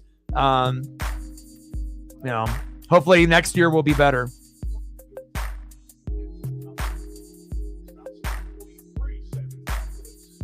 Yeah. It's like our league too. We got some people that are easily getting 120, 130, 140, 150, and even somebody almost getting 200. And then the other half of the league is, getting like 60 to 100. It's fucking miserable for some of us. It's not fun, when you see others being able to use their players and score points, and you look at your point total and you just shake your head. And, it's not fun when you're getting your ass kicked in fantasy, especially if you're trying. Now, if you don't give a shit, and you're just, whatever, then it doesn't apply to you, but, or anybody, but again, if you do care and you are trying and then you don't get the points, it's even more like demoralizing compared to someone that doesn't even know what they're doing or that's not trying. And then they're easily outscoring us, not fun. Incomplete. But we got, people that are trying for the most part, and hopefully next year will be better for both of us so we can actually enjoy fantasy.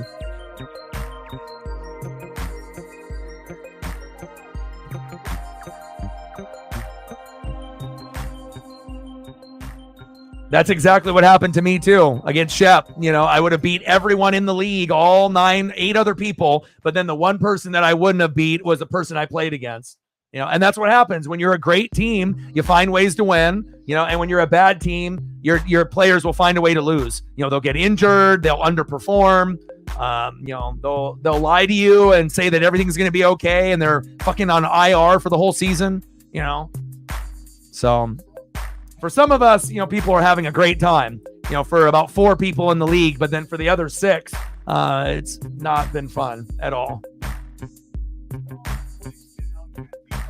Yeah, but it doesn't surprise me because that's what happens. When things are going good, then, everything goes good. But when things are going bad, even those times where you finally feel, yes, I had a fucking good week. And then lo and behold, you would have beat everyone that week, but the one person that you're playing. And, when you end up getting, so many people giving you their best game of the season up to that point, like most points scored, it's hard to be able to beat people when you have everyone scoring their high, week total, and then you're just trying to skate by and just trying to fucking tread water and survive.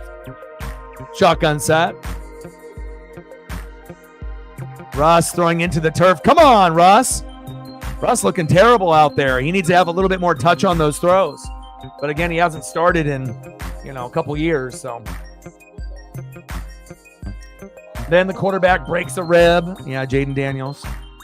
Is that what they came out with, the injury, that Daniels broke a rib?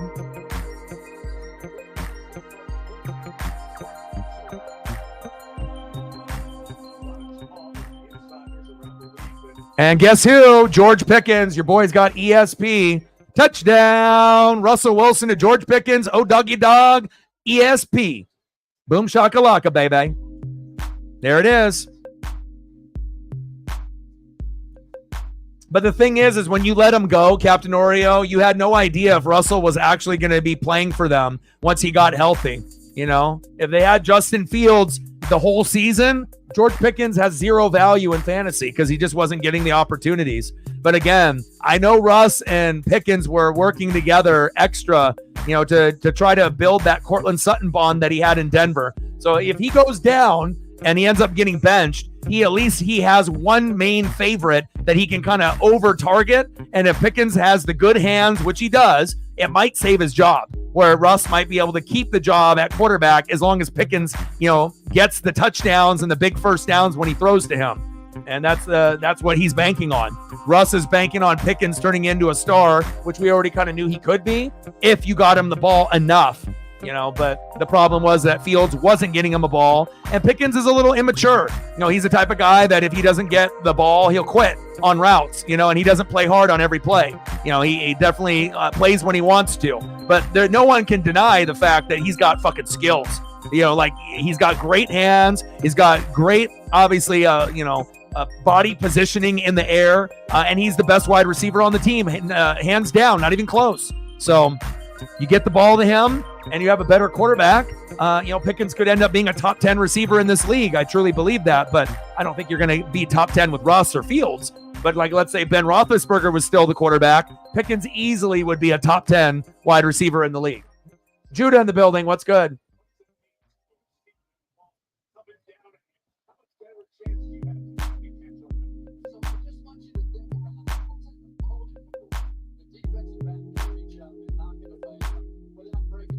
Yeah, the Jaden Daniels injury. The Jaden Daniels injury stinks. It's like you had him and Neighbors, obviously with the concussion, and then now with maybe a possible broken bone or injury. Nice tackle by the Steelers. And obviously those are the two best rookies that have stood out up to this point. But it shows you, how difficult it is to be able to stay injury-free in the NFL at wide receiver or quarterback. Eventually, it'll come back to get you.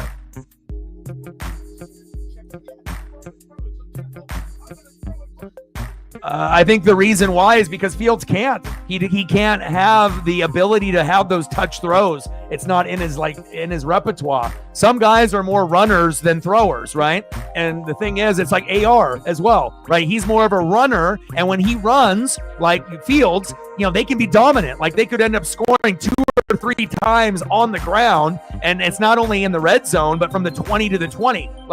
AR and Fields are guys that could scamper for a 50-yard touchdown, and that's what they're really, really, really good at. But as far as throwing the football, they're not very good.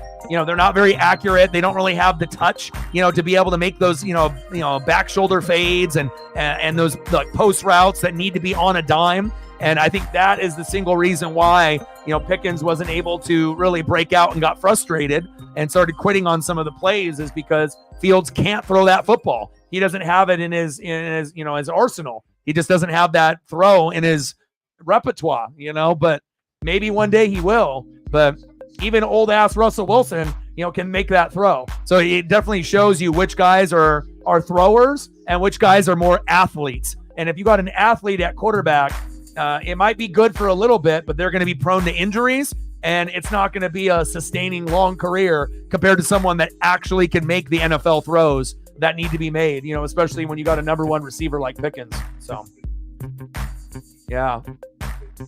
Another injury. Terrible.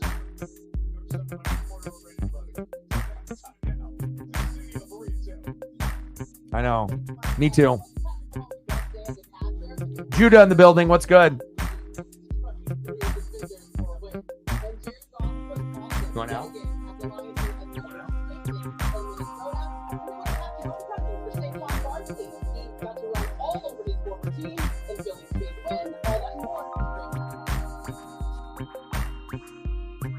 Don't want to miss a game? Just text Siri. Show me the football schedule.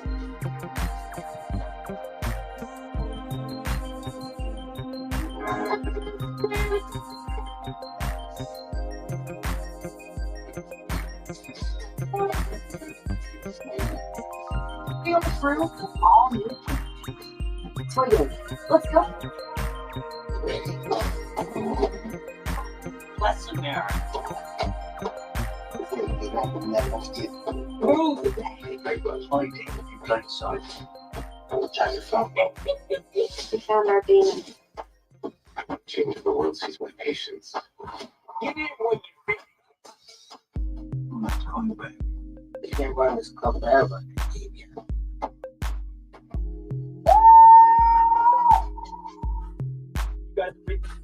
Bud Light. It's easy to watch NFL Sunday Ticket from YouTube TV. Yes. Right? Not for everybody, right? Marriage is not for everybody. But visit BudLight.com for a chance to win. Cheers. Thank you. Look, do you have subscriptions that are forgotten or even hidden? You need to exercise. Now, Experience shows you your subscriptions in one place. Emotionally accurate. Then you could save money by easily canceling the ones you don't want. No. Oh, you cancel these.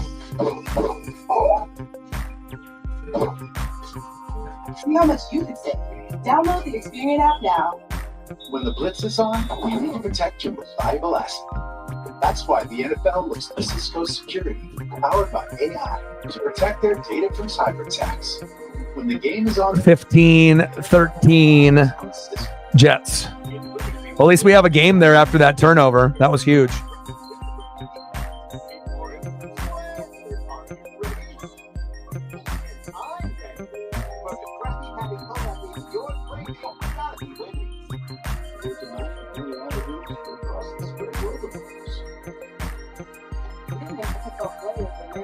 All right, let me know what photos I can bring up for the people that donated. If there's anything that you guys want to see, if you want to wait till after the stream is over, you can do that as well.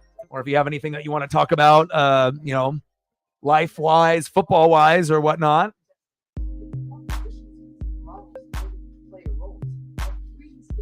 We're getting close to the 20 number, I believe, right? Where are we at? We're getting close. We're at 17. If you haven't smashed the like button yet, please do. 3 more to get to 20. Now we're at 18. Thank you so much. 2 more to get to 20. And then once we get to 20, we can get to 25 or 30 maybe before it ends if we get a little spike in the viewership. And we're at 10, 90 to go. 15-13 Jets.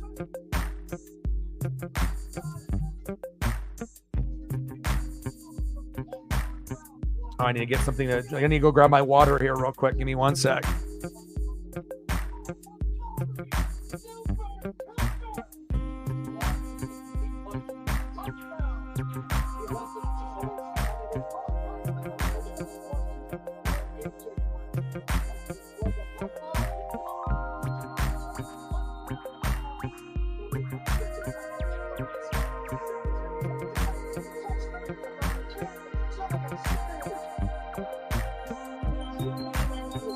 Rematch, and we're not 8 months removed. Let's do an evaluation on where these two teams are.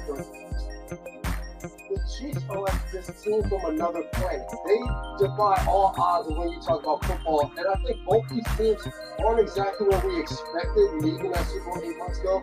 But one's undefeated and the other one's struggling. And every time the Chiefs do something, Mahomes has more interceptions than touchdowns, but somehow they're still winning football games. Yeah, I think when you compare them, the Chiefs are handling their injuries better than the Niners are handling theirs. Remember, Pacheco was out, Rashee Rice is out, but the Chiefs somehow find a way. Today, Mahomes makes 2 big runs in critical parts of the game. They go down in the red zone. They score 4 touchdowns out of 5 trips. That's the difference in the game. And now it seems. All right, got my water. And I look to see, does Christian McCaffrey come back and save this team, or is it continue to just struggle and not get wins? The other thing that's different, though, is Kansas City's defense is among the league's best. San Francisco has been. They're not playing with that same edge where they disrupt the opponent's offense. Well, then you alluded to it in the injuries. Brandon and I usually watch them get carted off. Kyle Shanahan said they're worried that it's The Liberty. So Sabrina Ionescu and company can't make a 3-pointer tonight. That's unfortunate. on Sunday night. I mean, who's going to pick it up? Chief in the building. What's good? It may not be pretty with some of the dubs, but again, only undefeated team. And if you can take advantage of a Niner team that's beat up and injured and definitely not going to the playoffs more than likely this year, you take advantage and you find a way to utilize Kareem Hunt and company. And you guys did a good job getting that dub here today. Wish we could actually have Patrick Mahomes be used in fantasy for somebody, but I guess that's not the case really. But a good win for your Chiefs. You also left Dallas Goedert in without making a change, and anyone that leaves a player in that is out with a 0, you're more than likely going to lose, or if you end up leaving a player in there from last week and you just leave them in, and if they're only projected for a small amount, and as like a backup player, or if they're at a 0 and they're out, anytime you end up leaving something like that, especially with the players in our league this year, there's not going to be that much leeway typically. So yeah, I was about to message you and be like, bro, what are you doing? Like, bro, you're playing Zini. You need to give your full effort, And then I figured that you forgot, or it was too late or whatever. So yeah.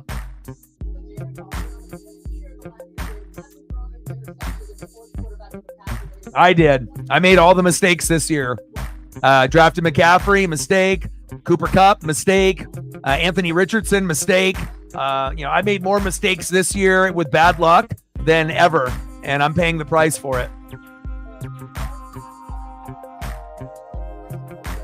I mean, it's too late now, really. It's like CMC comes back. I mean, are you really going to be able to save my season at this point? Not really. I'm already too much, in a fucking hole. Same thing with Cooper Kupp. And then when they do come back, right, the people that have Cooper Kupp and CMC and some of those guys, are they actually going to, be able to be productive? It's like when Nico Collins comes back for a reflect, he'll probably end up being okay, we would assume, when he's ready and healthy. But it's like when you got guys that have a history of injuries, they have a better chance of re-aggravating the injury and then missing more time rather than playing the rest of the season healthy and falling out. You just have to be able to pick those players when they're healthy, and then you're going to have a great year. But if you pick them when they have that injury year or, when they're banged up, then you're screwed. So you live and you learn. On game day, you show up loud, you show up early, you show up in snowstorms and heat waves just for us. But only 66% of. But again, we're going to be doing a drawing for the order because we've done supposedly random, based off the ESPN app, but it's given me the first pick twice. And I'm sick and tired of having the first pick in the draft because, you can't win, with the first pick. It's terrible. And, I want to hopefully, get something, towards maybe the middle if possible. Or if I have to go lower in the draft, I would even recommend that, even if I had to be like 7th out of 10 or whatever, 8th. So we'll definitely draw names out of the hat because I'm sick and tired of it saying random when it's not doing it randomly. So.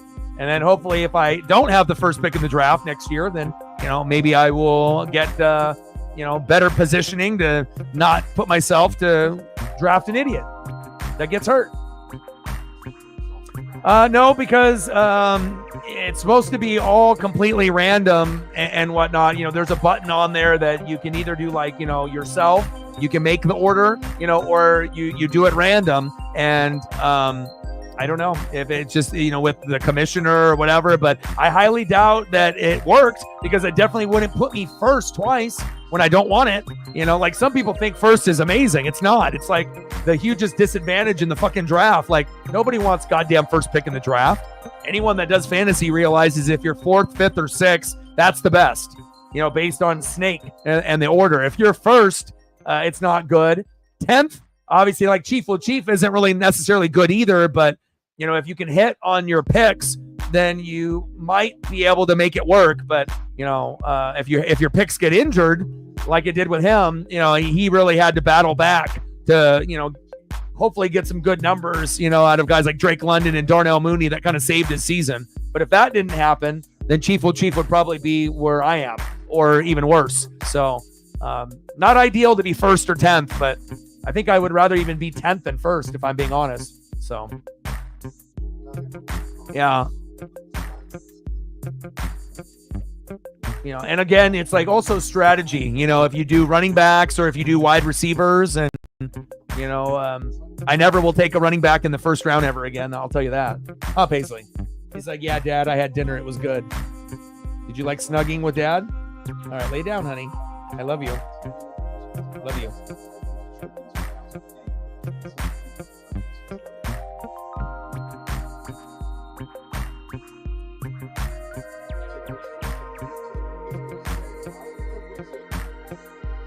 Oh man, we'll see what happens, man. I mean, I'm going to need a little bit of help, but also I got to be able to take care of wins myself, and I can't even do that, And again, like I said, if I didn't care so much, then it wouldn't be a big deal, but it's like, this is a big part of my life every single year with the time and energy I put in, and it's just crushing for me, to see guys underperform or get hurt in the game. It's like, I'm sick and tired of, having just this horrible bad luck, but that's what fantasy is.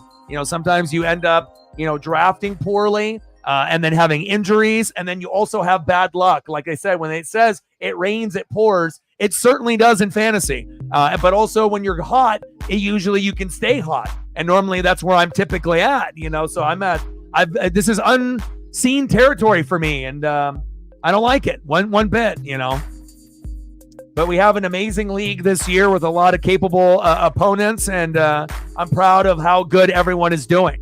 Even if that means that I'm not in 1st, 2nd, or 3rd right now, it shows that, hell, if I'm not in 1st, 2nd, and 3rd, definitely something is cooking in this league. And, I'm proud of everyone, taking advantage of my idiot moves and my bad luck, and again, I promise I will not make the same errors again. I guess, this was the year that I wanted to see if I could manufacture a different strategy. And the sports god said, well, if you go away from your normal strategy, good luck.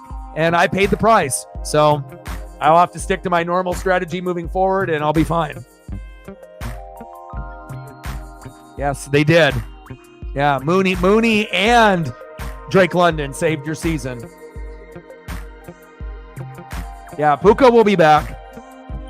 Yeah, same thing with Cooper, but they're waiting for the right time. And Cooper will be back before Puka, but the problem is that are they going to be healthy the rest of the way and putting up big numbers? Or are they just going to come back and give us like 10 points a game?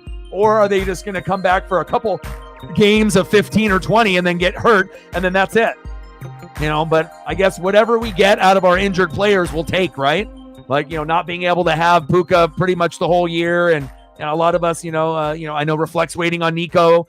Didn't get to use Rashee Rice for that long, but was dominant when he had him. And, we all just want our best players that we drafted to fucking play. And either they play good or we complain and they play bad, right? And then we either bench them or we get rid of them. But we just want the chance to bitch about it. Either bitch and moan that, it went bad, or celebrate when it went good, But I've never had so many useless spots. Useless at quarterback, useless at tight end, and then making the mistake with Cooper, Kupp, and CMC. I mean, you can't win in fantasy, when your quarterback play is non-existent, your tight end play is non-existent pretty much for the whole league, but specifically me, and as well as a few others in the league. You can't have that. And then your star players on top of quarterback and tight end not producing, running back and wide receiver, and then they don't even help. Like, come on, sports gods, you fucking me. There we go. Nice catch. But I've never had this much problem, in a starting lineup ever. Like, I've never just had so many issues, like, with half of my team. Like, usually it's like, okay, I got one spot I need to make a little stronger. Oh, maybe another, wide receiver to booster and boast this, or, oh, maybe a running back depth just in case if a guy gets hurt. But normally it's like one spot or two, not like my whole fucking team. Like, brutal. But, that's what happens, right? You guys did a good job. I did a bad job, First down and 10.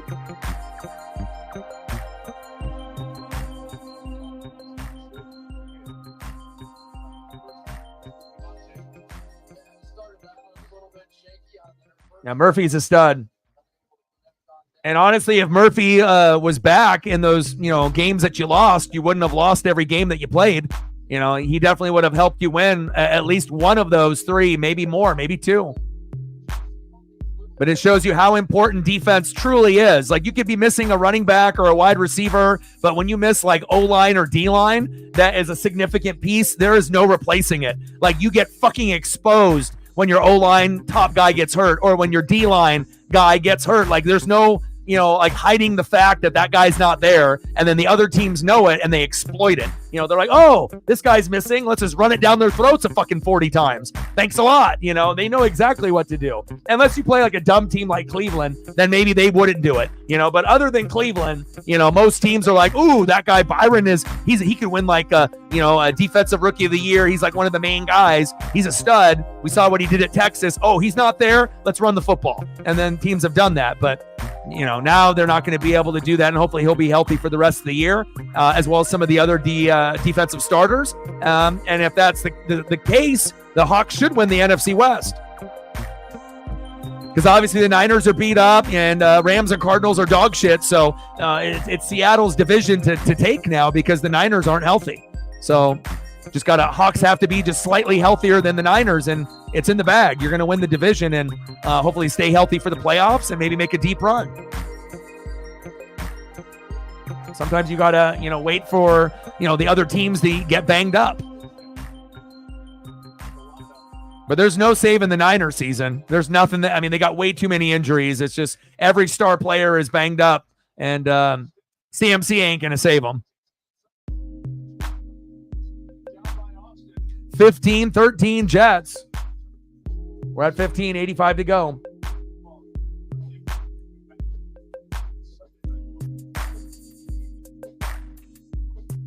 Started kicks off at Griffin Hillsborough in 1985, and we still run on the same simple value: customers first, no exception.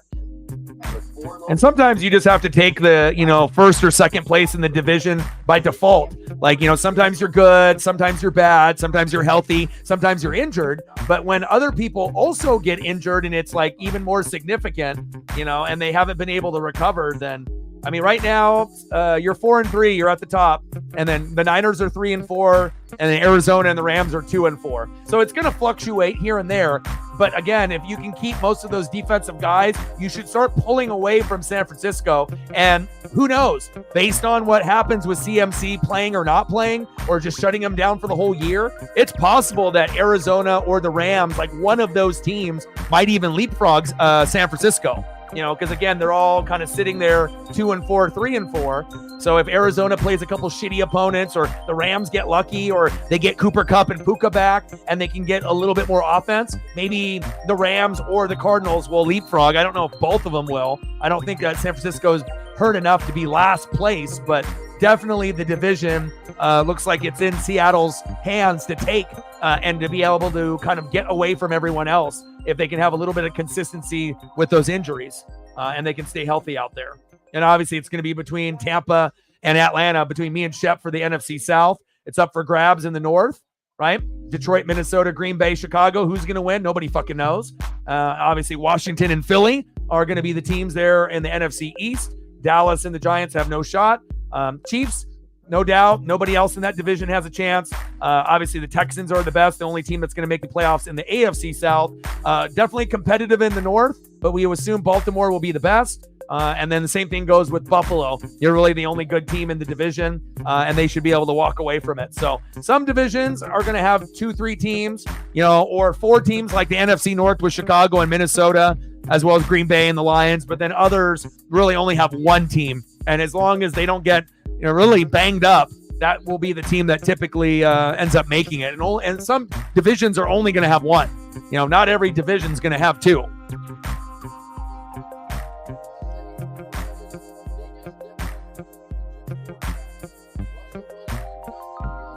I know. Yeah, Yankees only had to wait, like 15 years? Boo-hoo. Like, what about us, Like, we've been waiting forever.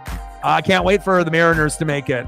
I mean, if I can get a Ducks natty and I can get a Mariners fucking, championship in my lifetime, I think my life would be complete.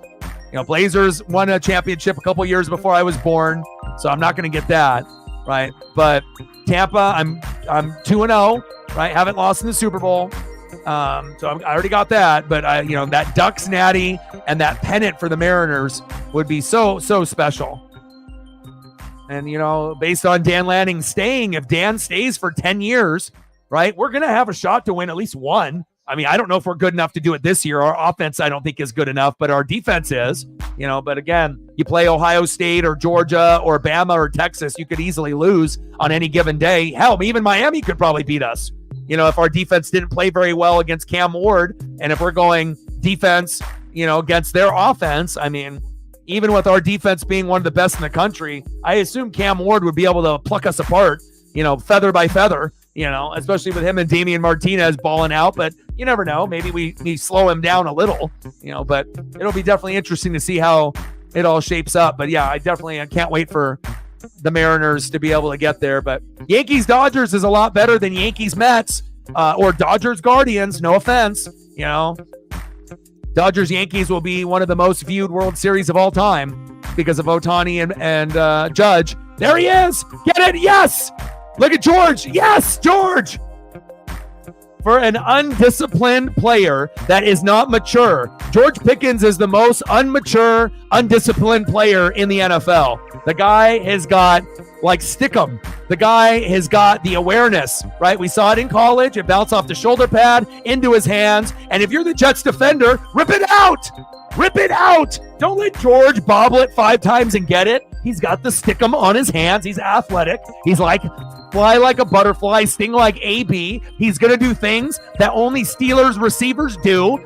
And, we've seen Santonio Holmes. We've seen, Hines Ward. The Steelers are known for wide receiver magic, and you saw it again. Wow. I wish I would say I'm surprised, but I'm not, because it's Pickens. If you watched him in college, he was doing one-handed grabs and doing crazy things that Odell Beckham Jr. would do in his rookie year against the Giants, right? Or on the Giants, right? One-handed grabs. But Pickens is so not mature and undisciplined, taking plays off. But when he actually tries and the football is close, he'll make the play 9 times out of 10. I mean, the guy definitely needs a superstar quarterback to get the most out of him. If Patrick Mahomes had a George Pickens, that could end up being like a Tyreek type of situation. At least maybe Mahomes a couple years ago. Maybe not Mahomes now, the way that he looks. But remember, Mahomes and Rashee Rice were cooking up a good thing for the last year and a half.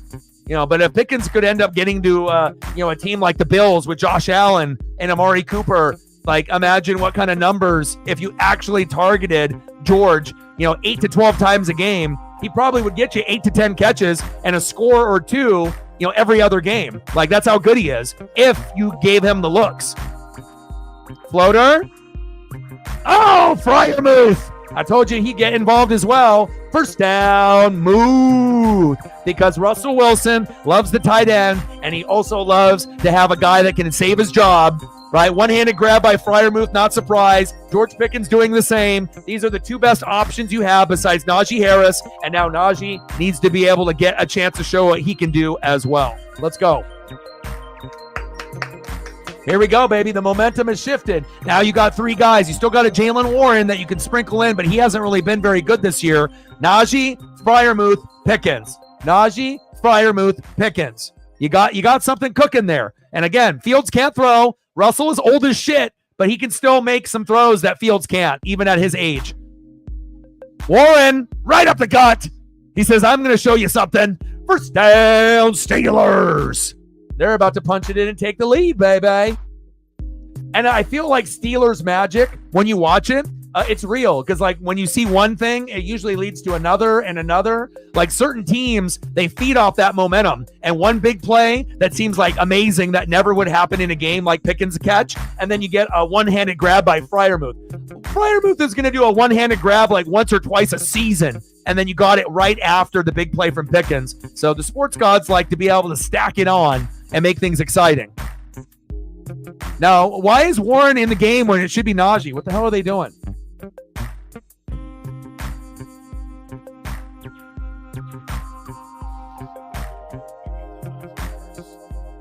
But it's pretty crazy since Mahomes hasn't really been playing good ball and they're still undefeated. But it also shows you the depth that they have, the defense that they have, offensive line, doing their job, and obviously getting a replacement for Pacheco and Kareem Hunt where they know they can hand the ball off 20 to 30 times and get 1 or 2 scores every game from a guy like Pacheco or a Kareem Hunt. Save their season.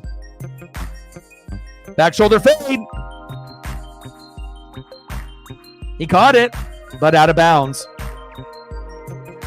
And Sauce is going to usually win a matchup one-on-one every single time. But with George Pickens, it's actually 50-50 because as good as Sauce is, George is just as good as him, especially when he has the ball in his vicinity. Like Sauce is very aware, and he Sauce one-on-one. Usually you don't throw to that guy. It's kind of like Revis Island. But with Pickens, you can actually do it and feel confident that he might not come up with the ball every time, but if you throw it up 4 times, Pickens is probably getting 2, and you're probably getting Sauce with 2. So at that point, you just say, fuck it, I hope you get the ball. Russ, and complete. Where's the PI there? No PI?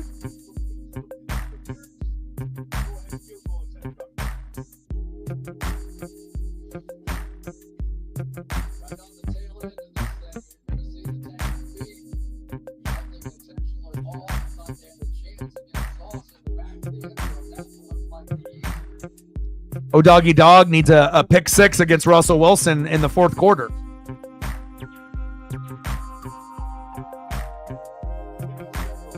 Field goal is up, and it's good. Boswell, 16-15, Steelers. A little bit more of a defensive, battle, but there's some offensive explosion with some of the key plays to make it at least like somewhat interesting. Better than the Bengals and the Giants. Remember that one? Me either. I don't.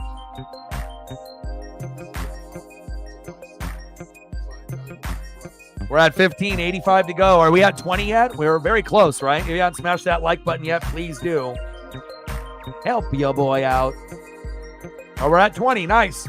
All right, so next goal will be 25, and then if we can get to 25, we're at 21 now. Thank you so much. 9 more to go to 30. 4 more to 25. Thank you.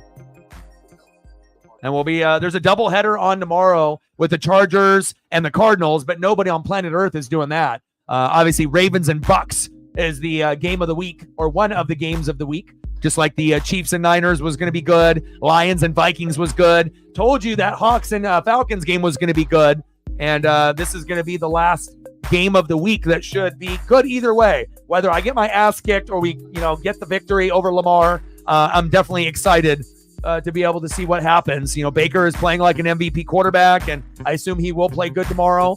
And we'll see what we end up getting with our trio of running backs. And I assume Godwin and Evans are going to go off tomorrow, just like Zay Flowers will go off. Maybe Mark Andrews gets a touchdown. Lamar will probably get one with his legs as well as his arm. And then we'll see what defense ends up playing the best. I assume it will be the Bucs, but I'll have to look at the injury report. And hopefully it ends up being an entertaining game, which we all know it will be. Go Bucs.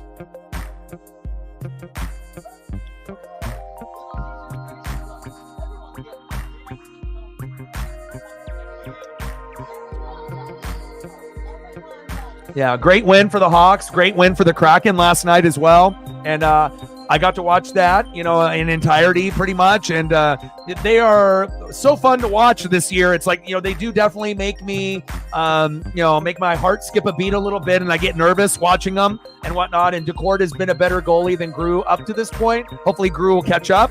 But you can definitely tell the difference with Montour and Stevenson. And it's going to rub off on guys like Maddie and as well as Bjorky and the rest. And again, we're going to be doing a Kraken stream soon. Normally we wait till like football season's over, but I can't wait. I wanted to do the first game of the year, but it was at like 1:30. It was on too early. Should have done the game last night instead of trying to do Georgia and Texas. So once we end up having a day that doesn't have football or the World Series, we will end up doing a Kraken game, and we'll start sprinkling those in. So maybe we'll even do a little NBA, but probably not a lot, but try to leave that open. We'll see what the NBA game looks like this year.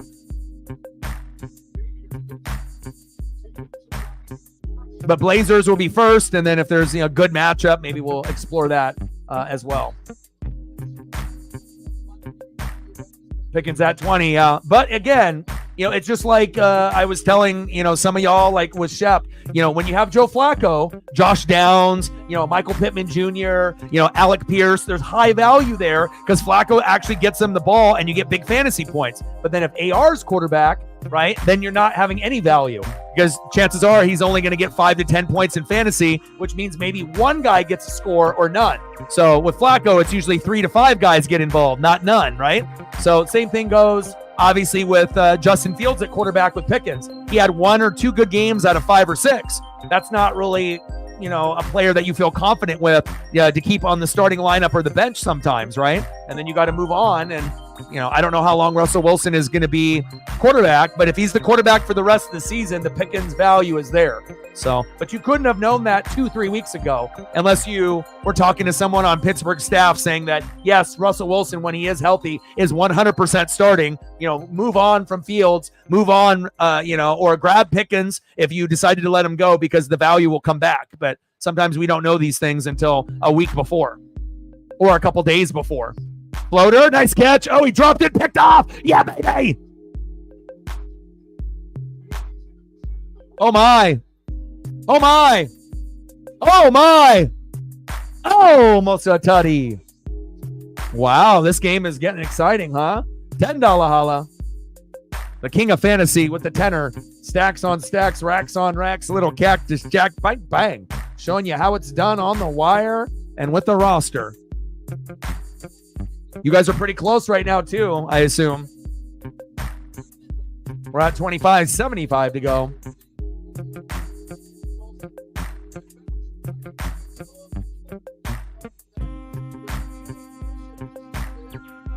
Double E in the building. What's good?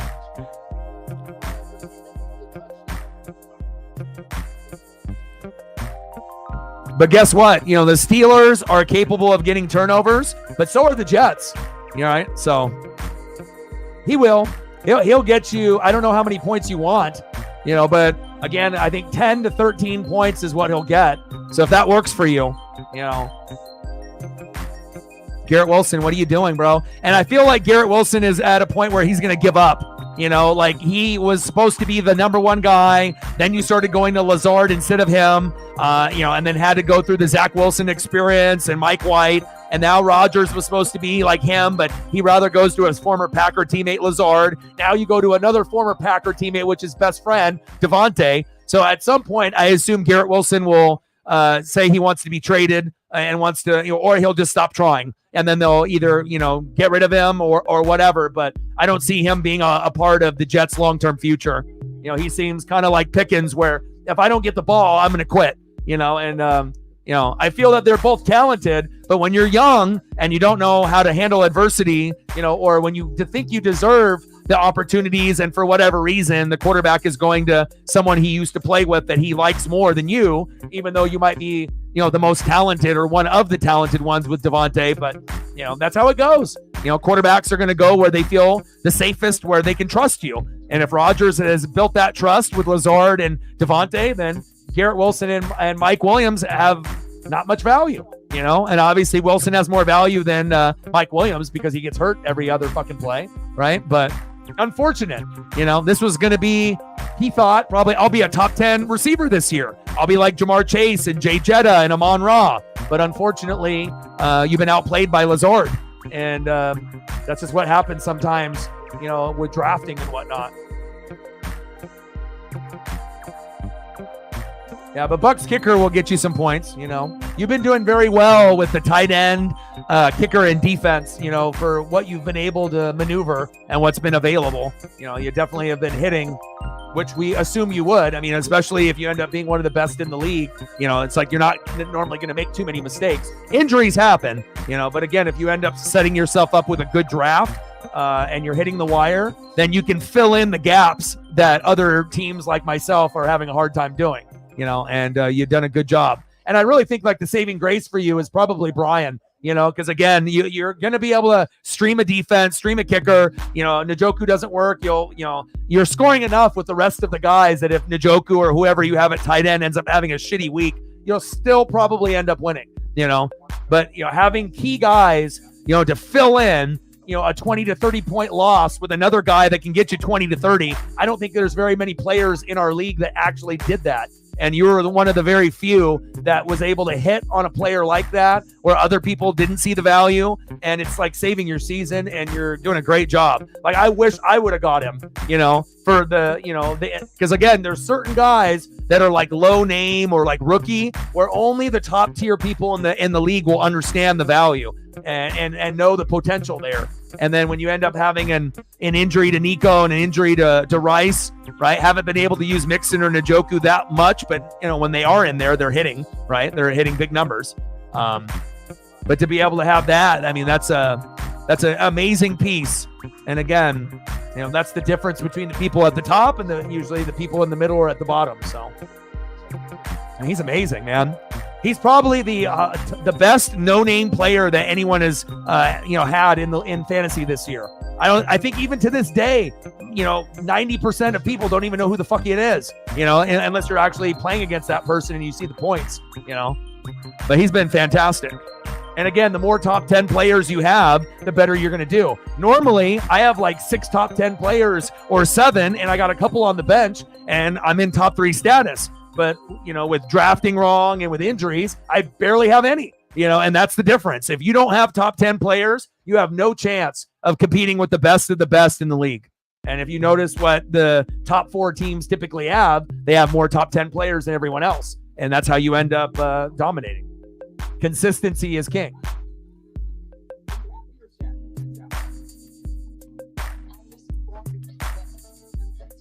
Oh, Paisley's laying down.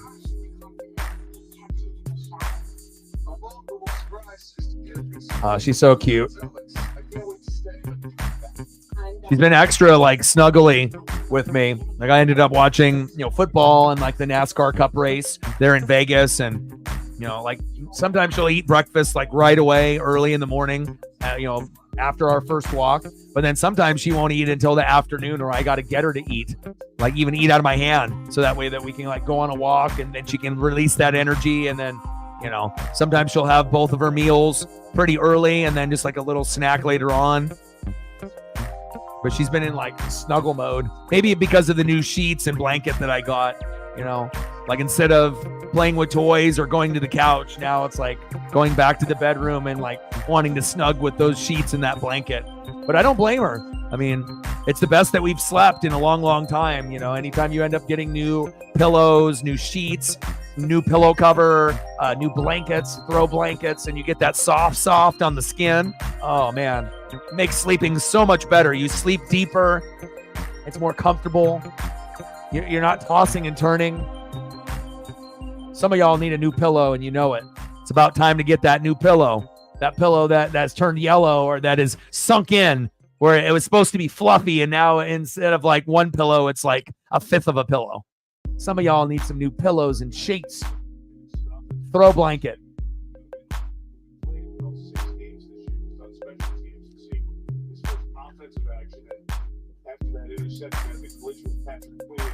Melissa Stark is up there on the sideline. Melissa, what have you observed? So Mike, we're standing right by here. We saw the athletic training staff come over immediately, and all the players surround him. And God, injuries are just a mofo, huh? Star players, fantasy players, non-fantasy players. I mean, this is man's game. This is a physical sport, CTE is real. They spine-boarded him, and they put him on 30. Players are coming over and rubbing his left knees and talking to him. Storm bum.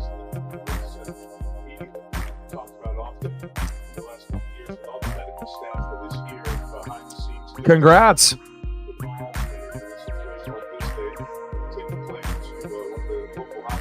You're going to be like Tom Cruise.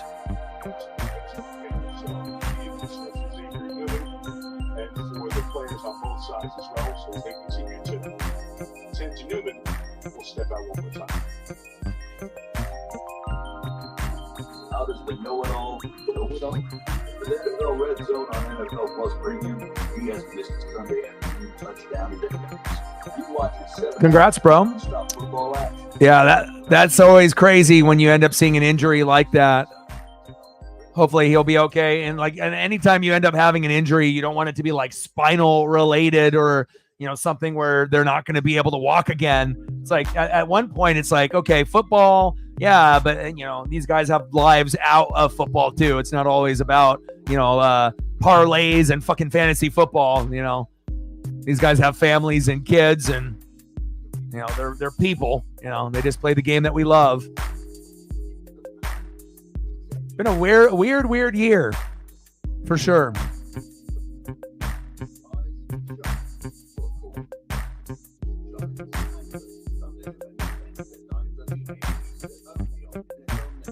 On game days, you show up. Just seconds ago with one of the sets of EMTs and paramedics on hand. Xavier Newman of the Jets. Xavier Newman, prayers up. Pittsburgh Medical Center, level 1 trauma hospital, 4 miles. He's got to go to the hospital. Specialist in different Good game. And again, much more entertaining than like Bengals and Giants.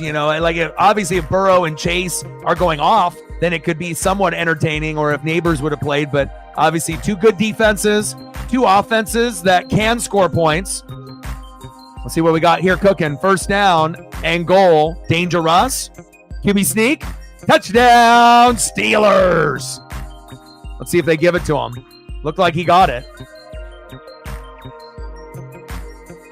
Like, how do you not give it to him? Just because he's small, he definitely crossed. There it is. Touchdown, Steelers. Dangerous.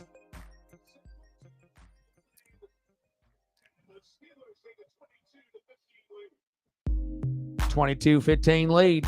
Pittsburgh Steelers. Nice little push there.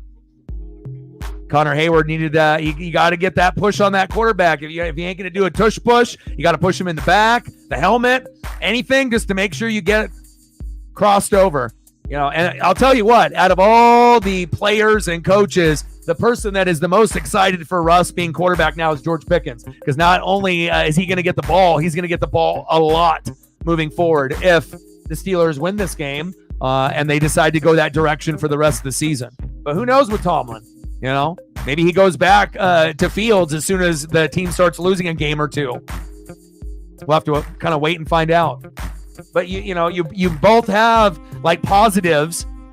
Like there's certain things that Russ does better, than obviously Fields. Fields is definitely the better runner, but I don't know if you're going to want to sprinkle him in as like because as soon as Fields comes in, you already know it's going to be a design run for him. So then the whole element of surprise goes away if he's not the starting quarterback doing passing plays and running plays. So that part of the strategy kind of goes out the window. It's like, oh, Fields is in the game. Well, he's probably running the ball or doing a wildcat or something. So,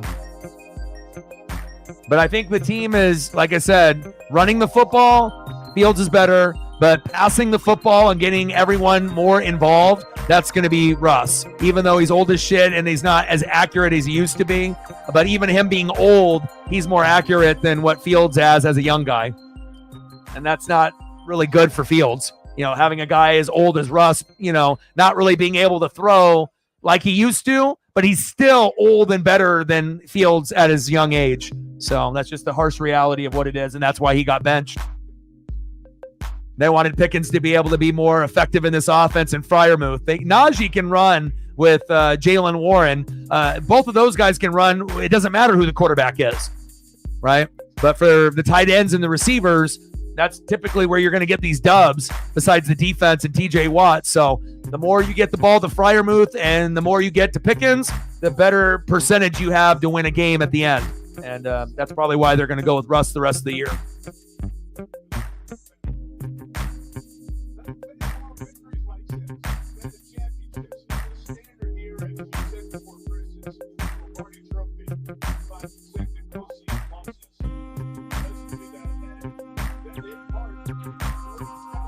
$23-15 Steelers.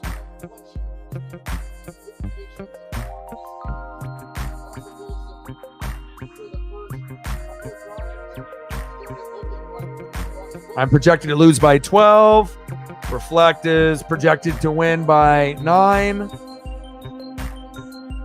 Zini beat Chief. Elliot's projected to win by 20 on Megan, and Shep already has beaten Sarah. Oh, what a trip.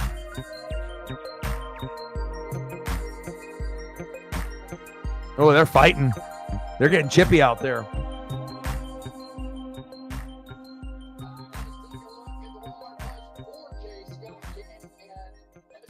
Yeah, that's a lot of money. I think the pillow I got cost like $10, maybe $20. Best pillow I've ever had. $20 pillow. I think I spent $50 total. I had like an old sheet set from 10 years ago that I finally opened, brand new, from like Macy's and whatnot, and then the pillow, and then the throw blanket. I think I paid $50 at Target or something like that. But it definitely has been good for me. I'll tell you that. I definitely needed new sheets, a new pillow, and a new blanket. Paisley, she loves it.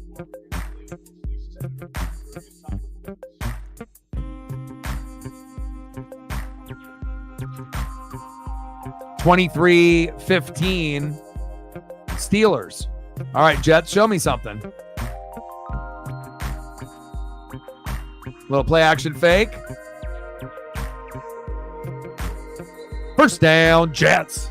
Allen, the Lizard Lazard. How long before Garrett Wilson starts complaining about not getting the football?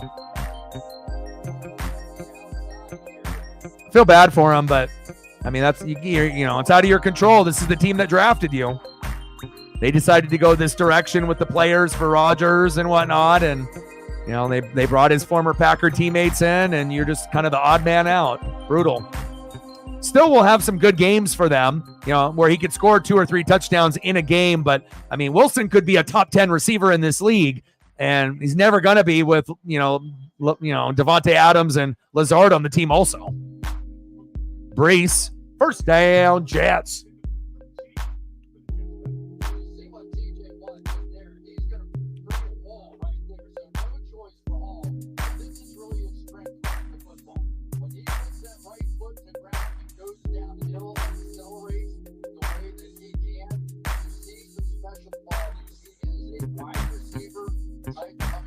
What's a $100 pillow feel like? What does an expensive pillow feel like? Does it feel like you're just like sinking into it? Like you're like the people that have like the straight jacket with the padded rooms. You feel like it's like a padded like feeling, like you get sucked into the pillow. Shit, man. If I ended up having a expensive pillow, I don't know what I would do. I'd probably get sunk into the pillow. You might not ever see me again.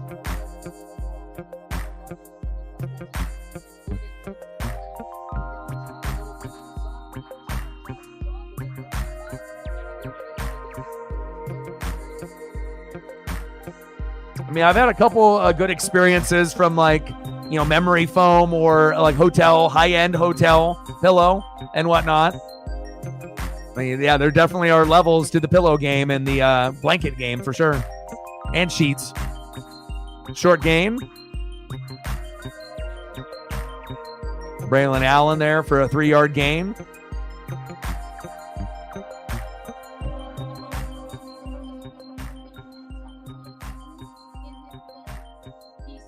And I guess it just depends. Each person, likes it different, like super, super soft or firm, and then the size of the pillow and the shape. I mean, gosh, there's so much money in that pillow game. I mean, everyone's going to be a different type of sleeper: side sleeper, back sleeper, stomach sleeper. So I guess everyone's going to have their own type of vibe. 3rd down and 7. Rogers with a little flip. Brees almost to the 1st down marker. 4th down and 1 on the Pittsburgh 32.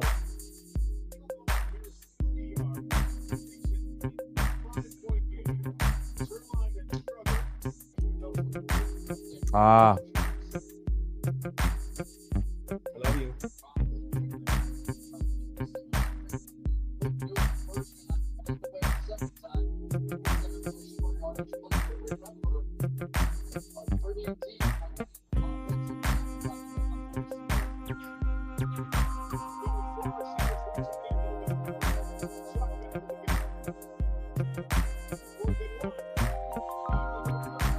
Mike Williams. Hell, even Mike Williams getting the ball before Garrett.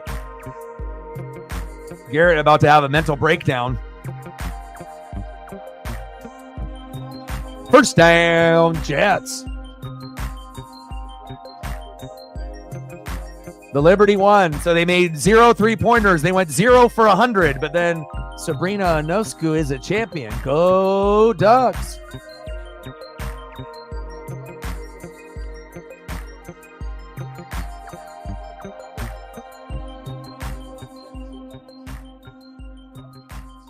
Rogers. Pass incomplete. Garrett Wilson gets an attempt, but it's not even close. Through his fingers, over his head, incomplete. Oh, I got a bloody hand. Who is that, Rogers? Aaron Rodgers, he's got the bloody hand.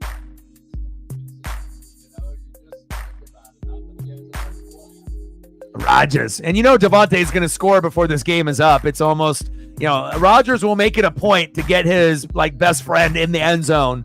If it doesn't happen on this drive, it'll be in the 4th quarter. I mean, they're going to do whatever it takes, just like they did with Josh Allen and Amari. You get a new piece, you get a new toy. You got to get your new toy in the end zone. Not only to give that new player that confidence, but, to keep the good vibes going.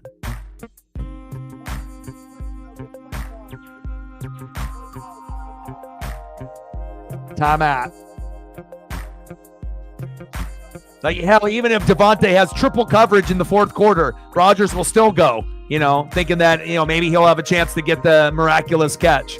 And, that's what happens when the friendships, end up happening in the NFL. You're going to have a guy that will definitely be leaning towards who he wants to lean towards. So 7 more to 30, 75 more to a hundo. Good game, though, for a Sunday night game. I thought the defenses would be a little bit better. But, again, we've had some pretty big explosive plays. We have some explosive players. So, at some point, Rodgers and Russell Wilson, even being old asses, are still going to be able to make plays, even at their age. They aren't what they used to be. They both used to be top 3 quarterbacks, but they can still flash like a top 15 quarterback here and there. Good defense by TJ Watt.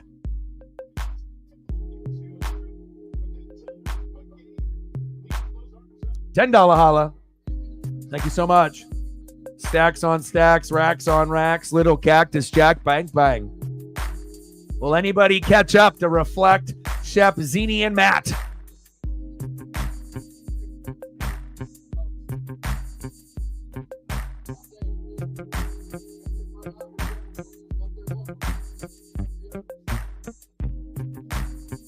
When I look at your guys' fantasy rosters, it's a beautiful thing. It makes me jealous. And complete.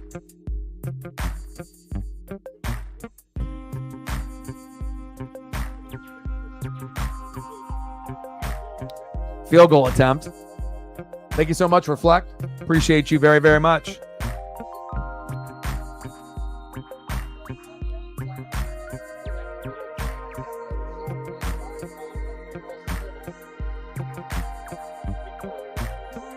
Greg the leg blocked. Well, this game is crazy. I mean, they already got called for the penalty for the block that they should have not leaped over the guy. And they say, fuck it, I'll block it again right in front. Just like earlier, remember? I said, what are you going to do? Just jump up and get it with your finger, right? Not go from the left or the right. And that's exactly what happened. Yeah, these sports gods are something else. Okay, sports gods. I mean, how often does that happen? But again, when you got good defenses like this, on Steelers and Jets, or if you have, typically, guys that put up these type of, crazy things, sometimes it happens more than once, right? But, the sports gods listen to what we say, right? When we say something, oh, okay, well, what do you want us to do then? Just jump up and get it from straight up? And that's exactly what they did. Sports gods love to be able to prove a point. Like when we talk about something, then they want you to see it. Okay, we hear you, and then we're going to fucking show you. Okay, you say something, you guys talk about it, and then we'll fucking get a fingertip on it. Creepy.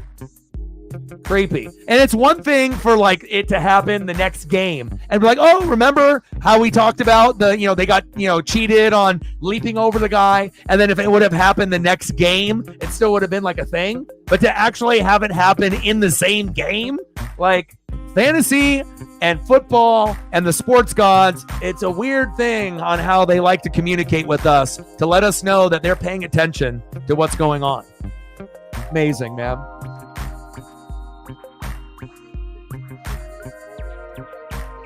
I mean, rare stuff happens, and obviously history tends to repeat itself. And that's why, you'll see people, picking the same type of talent like Reflect or Shep or myself. Like typically we have certain people in mind that we know that are consistent and we like the teams that they're on, that if we had a chance that we're going to pick those players every year, right? But sometimes, seeing this magic that happens is really exciting.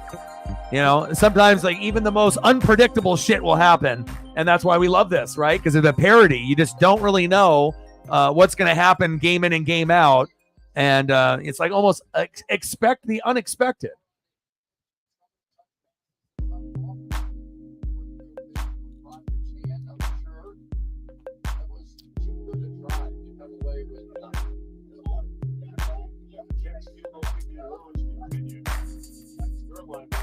Greg the Leg needs a new job.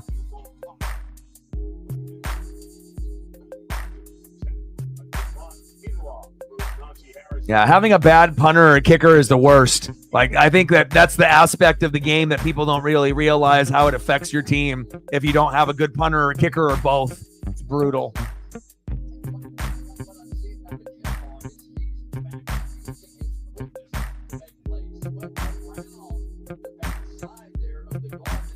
Matt's like, I need these Devontae points at all costs. No matter what. I need them points. But you weren't going to get it on that drive. You got to be more patient. Wait till the fourth quarter.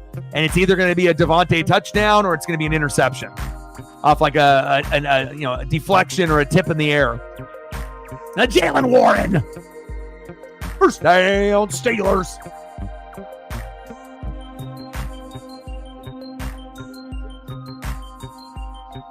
DB is down. Davis is injured on the play.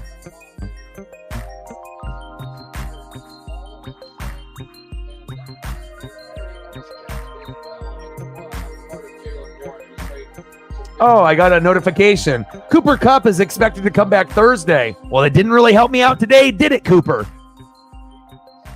Thanks for the notification, McVay. Could have used it today. But, if I would have put him in today and he played today, I mean, what are the chances that he has a big game that in his first game? Is he going to drop 20 or 30 in his first game? Possible. But it's also possible he puts up like 6 to 8. It's a tough one. But, I mean, if you have those type of players, you already have a shitty team, so you have to roll the dice.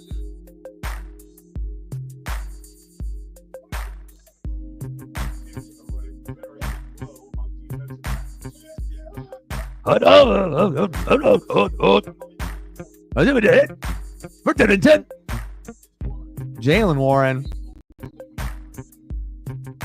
5-yard gain for Warren. Tackled by Mosley.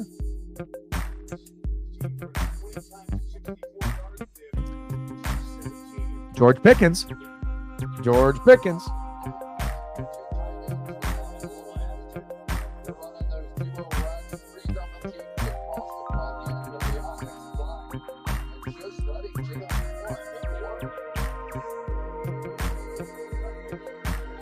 End of the third quarter. 23-15, Pittsburgh.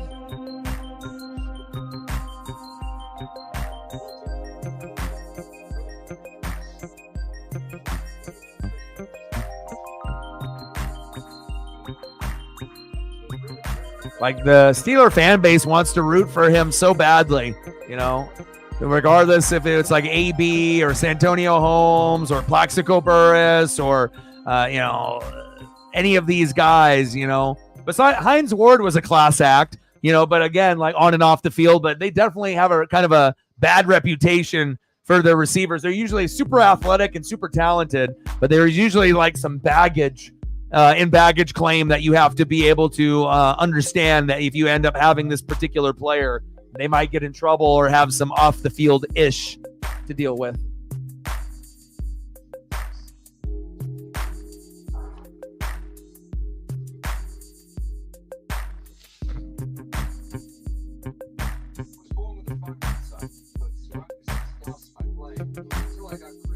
Yeah, I don't think either one is really necessarily lighting it up, but they're, you know, they're doing what they do as old guys. You know, Rodgers is 18 for 31, 220, 1 touchdown and 2 picks. Russ 14 for 26, 224 and a touchdown. And again, I just, you know, Najee played in like the first half. Now they have Warren in the second. I don't know. They got kind of an unusual kind of, you know, whenever you see the Pittsburgh Steelers, they always kind of do things ass backwards. You know, they don't really give the ball to the proper player when they need to. You know, it's like whenever they have an offensive coordinator or a coach that's like calling the plays, like they always do it like not like everybody else, but not like in a good way, you know. But Pickens and Freiermuth being their top two options, not a surprise. I mean, it's like, why would you be throwing to Calvin Austin or Van Jefferson, right? Or Darnell Washington if you got Pickens and Freiermuth?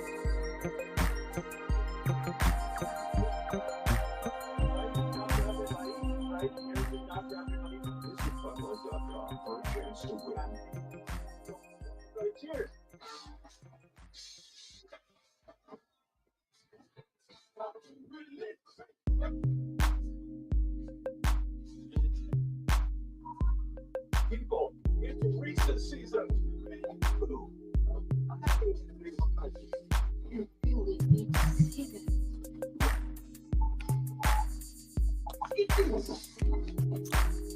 I'm going to meet Mike Evans with like a 30 or 40 point game tomorrow to win.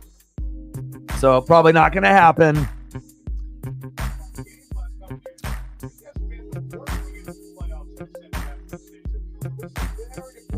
Cowboys and Niners, two of the most popular teams in the NFL that aren't good this year.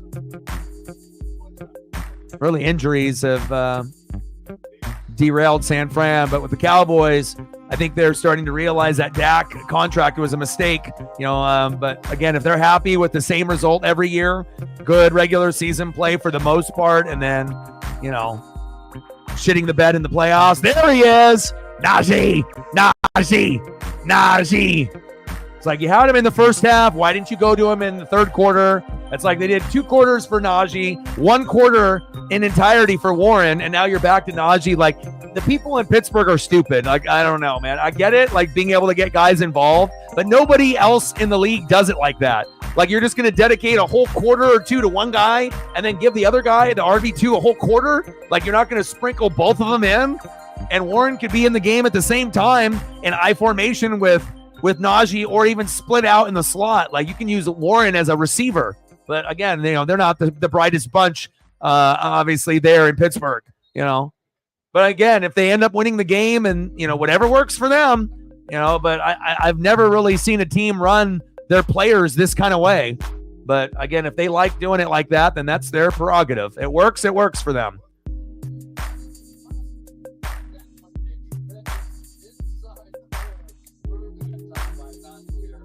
35-65 to go.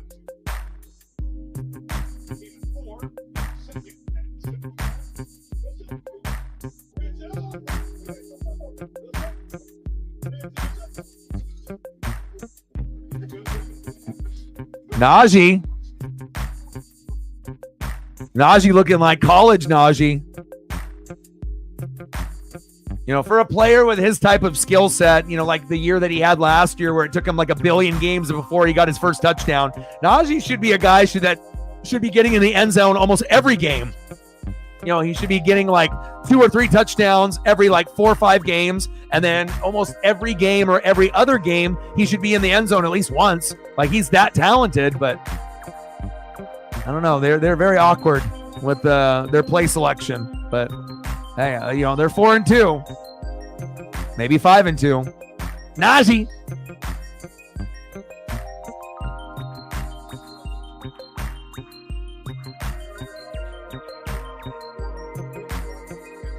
Well, if you lose, you'll just be like all the rest of us in the same category. There's no shame in losing. You still got a top 4 roster at this point. You, Zini, Shep, and Reflect have the best rosters. It's all about just, when you play against each other, someone wins, someone takes the loss, and then you just beat up on all the other shittier teams like me. So, I mean, that's how it goes. You lose a tough one, then you can reclaim yourself, playing a shitty team, and then end up getting a dub. You play me and get a win. Floater. Trying to go to Pickens in the back of the end zone. He's got those like tunnel vision like he did with Cortland Sutton. Like, Russell Wilson doesn't see anybody else besides George Pickens. He's like, this is the guy that's going to save my job. And then every 5th or 6th throw that's not to Pickens, I guess I'll go to Freiermuth. The fans kind of like him, right? And he's more reliable than anybody else.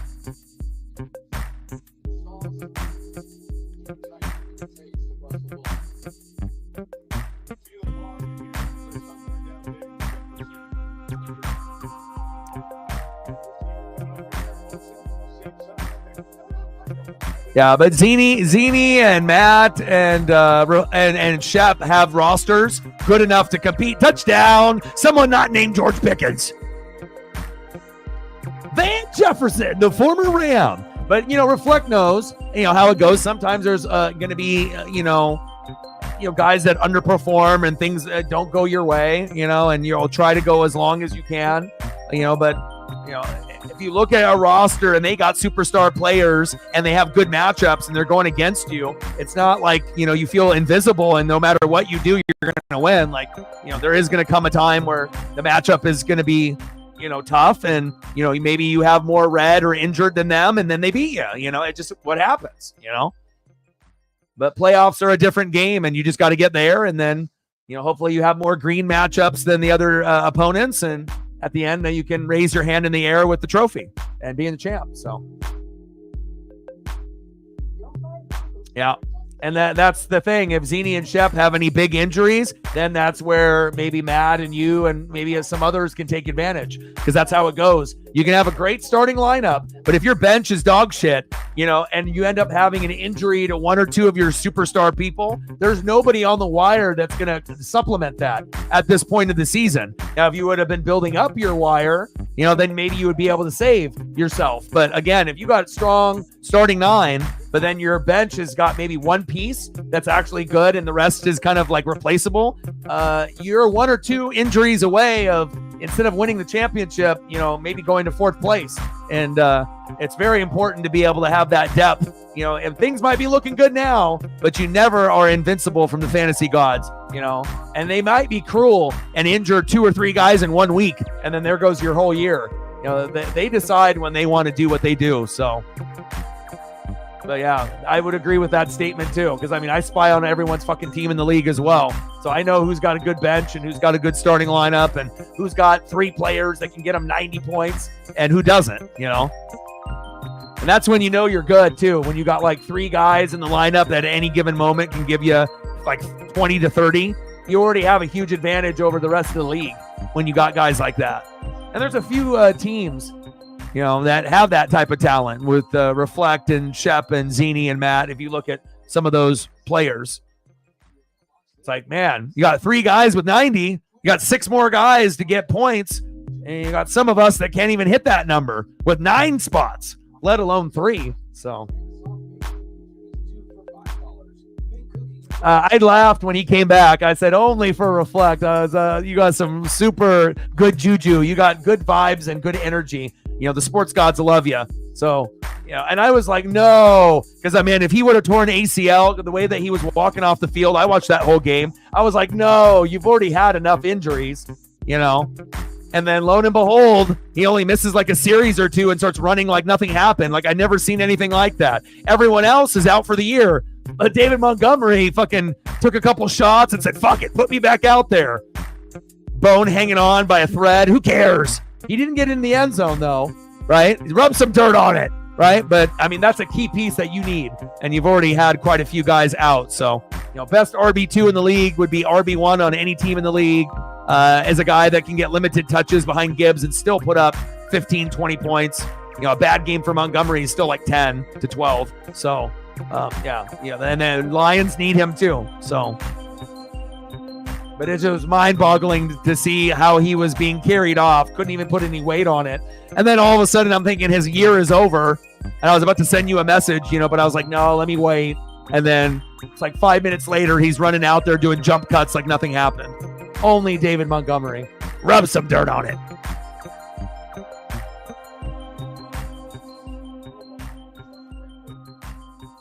Scored a touchdown in every game this season except for today. But if the injury didn't happen, he would have gotten in.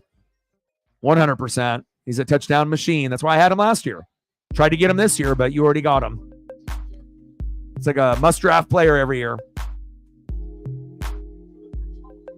Just like Jefferson and Amon-Ra, if they're there, Some guys are just must-draft guys, And I went away from that, Too many great white hypes, I tried to make the dream team happen. Instead of I got the all injured team, first team instead of the all points team. They didn't get my message. 30-15 Steelers.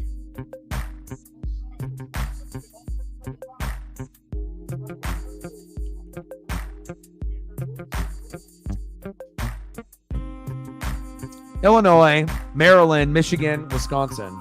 Too bad Michigan isn't good this year, but that still doesn't mean that they can't upset Oregon. But it would be cool if Michigan was like a top 10 team, like not as good as last year's like Natty champion since they lost a coach, but still it would be like, oh my God, I have to watch Oregon, Michigan, like that same vibe as Oregon, Ohio State. I wish that we had that. It would have been lower, like let's say Michigan's ranked 8th or 10th or 12th, but still some excitement because then you're like, oh, Oregon might lose, Let's see what Michigan can do.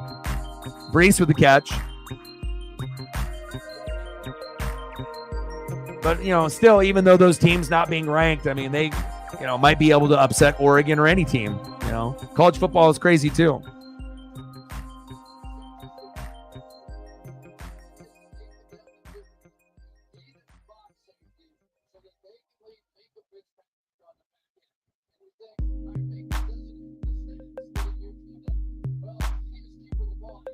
Third down and 12.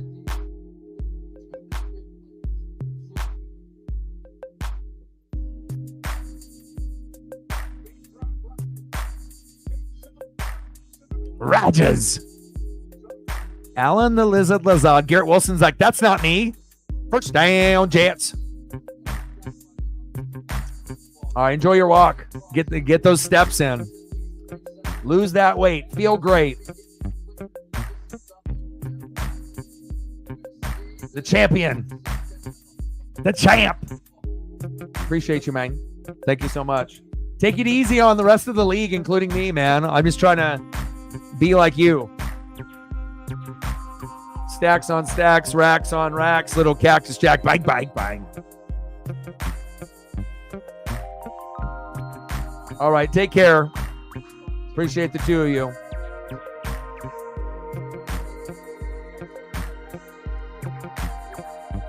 And then I can get photos later tonight, tomorrow. I mean, we'll be live for Ravens and Bucks, so if you guys are available, I can get you photos tomorrow. No problem. You just let me know what you want during Ravens Bucks, and we'll figure it all out.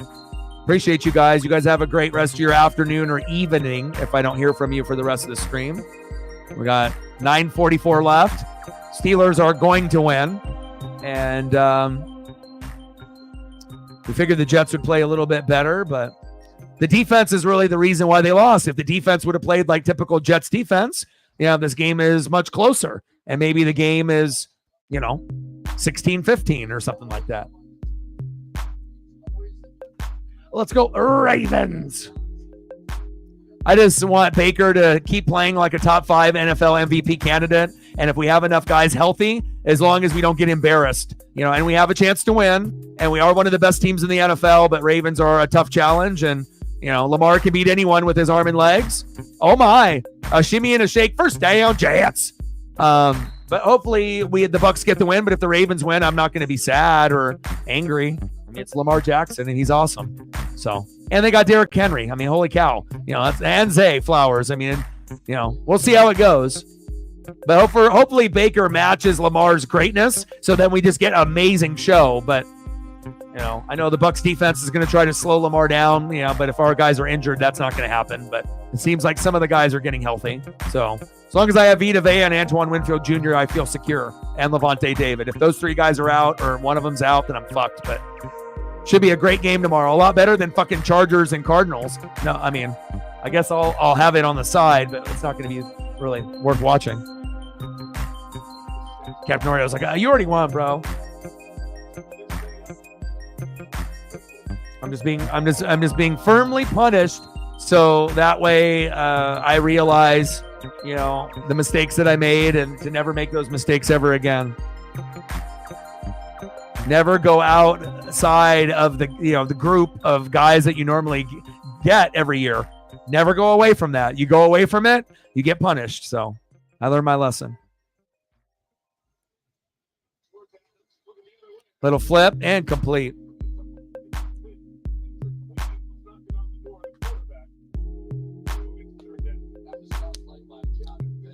Love you. Love you.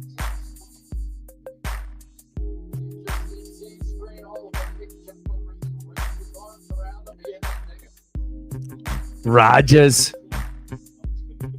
and Wilson will be out of the league here pretty soon.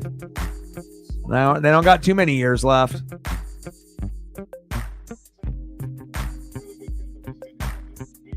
Shotgun set.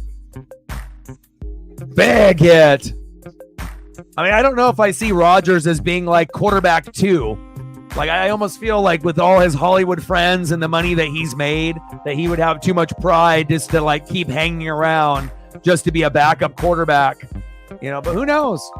If he ended up going to like a competitor, like a top team as a backup, waiting for an injury in his moment, or, being just a backup, or if he would just be like, fuck it, I'm just going to walk away before I get to backup status and then just end my career so no one remembers me as a QB2 backup filling in or whatever. It's not like he's pressing for money. I mean, he's got lots of money still. So, but I guess if he was poor, maybe he would do that.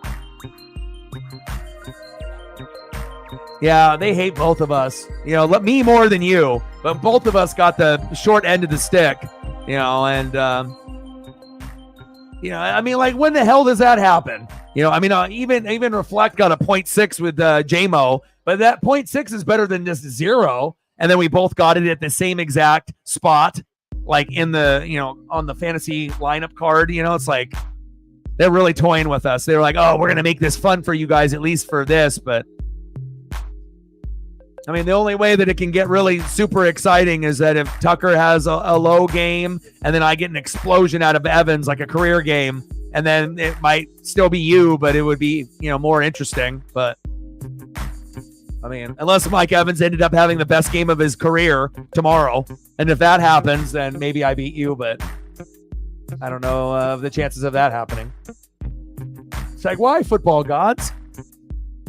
It's like, why did I deserve this? Because you went outside your favorite players of who you draft.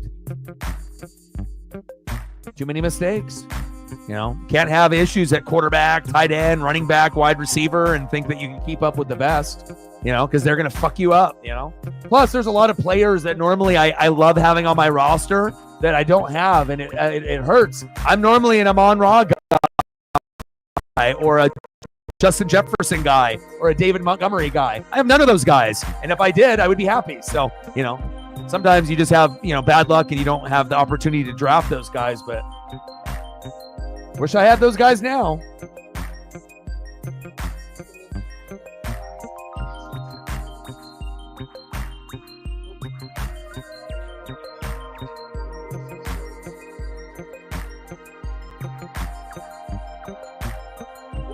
Yeah. 24/7. Yeah, like it's especially when you get to like 9:59, like half of the time, like it'll let you make the move at like right before 10 a.m. And then sometimes how close it is. Like I think if you get it in within the first 30 seconds of 9:59, it'll allow you to do it. But then once it hits like 31 seconds and beyond, or whenever they decide the cutoff is, then it freezes the lineup. And because I've made a couple moves, at the buzzer, and sometimes they go through, and sometimes it's they decide to just highlight it, and sometimes it might even let you at 10 a.m. before it turns to 10:01. It's very tricky. So. But the sports gods wanted to have fun. They wanted to let us know that we both equally suck, but me more than you, and they're gonna make us notice it by both getting a 0. And then they could have done it in a different spot. So okay, you suck. Here's a 0. You get a 0. You guys are losers. 0-0 losers, right? But no, they had to do it exactly across from each other, so that it's like us looking at each other, like the Spider-Man meme, or a GIF where they have like the 3 Spider-Men and they're all pointing at each other. That we're all equally the same. It's like we get it, man. We both suck. Me more. I get it. Fantasy football gods can be cruel.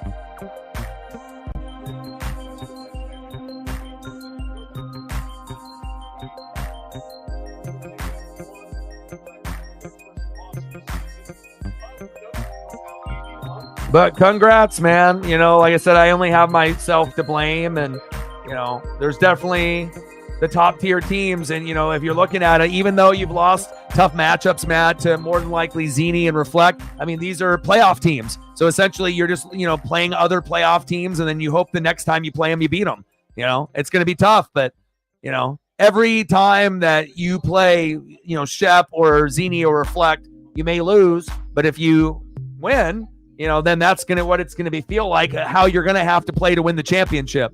It's not going to be like when you play me and just beat the shit out of me. When you end up playing one of the tops, and then it's going to be like, damn, like all of a sudden you have a good week, and then you look over and you think, well, maybe I was projected to win by a certain amount, like 5 or 10. And then all of a sudden you guys are both exploding for almost like 150. Like, it's funny how it works like that in fantasy. Like the shitty people get matched up with the shitty people, like me and Captain, and then the good matches up with the good. And then you get like some crazy numbers that are inflated that go, like maybe you expected 120, 125, but probably didn't expect it to get closer to 140, 150. And sometimes the fantasy gods like to have fun. They like to spice it up for the good teams to make it exciting, So instead of your guys putting up 10, maybe they get closer to 20 or 30. And, and you get a couple of 20-30s in there, and then you're cooking, right? I hope you do too, man. It's just miserable, man. And I haven't finished any worse than 3rd in my life. So this is the first time I'm experiencing what it feels like to suck. And it sucks. It's not a good feeling because I'm trying every week. I didn't give up, Made over 100 moves already, but even with my expertise and players, the wire can only, sustain so much of a filler when you're missing out on a top guy. Like, you just can't have a Justin Jefferson and he disappears and think that you're going to be the same team. It's like you have certain ones that are, Amon Ra. You don't have them, you're going to feel it. It's like there's certain ones that are just, it's like almost irreplaceable. Like, I don't give a shit who you have. They're not putting up the big numbers like the big boys, especially if they're like a top 5 or top 10 player in fantasy. Like, those are the guys that are putting up the 20s and the 30s. I want those guys. Don't got any. Wish I did. I miss having like 3 guys get 20 or 30 every week. That's a good feeling. Wish I knew what it was like, but not this year. But in the past, though, I've had 3 of the top 5 running backs, 3 of the top 5 wide receivers, and you're mashing. You're mashing. You're getting fucking 60 to 90 points out of 3 spots. You're mashing, unless someone else can mash you with equal running back and tight ends or whatever, something to compensate. But yeah, I hope you get some more wins too. It sucks for us in the middle and the bottom. All the people in the middle and the bottom, it sucks. But the people at the top, they're living their best life. 3rd down and 4.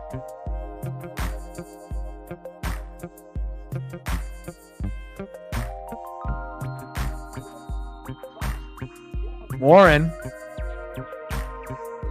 And they have a very similar running back duo in Detroit with Pittsburgh. obviously Montgomery and Gibbs are more talented than Najee and Jalen Warren.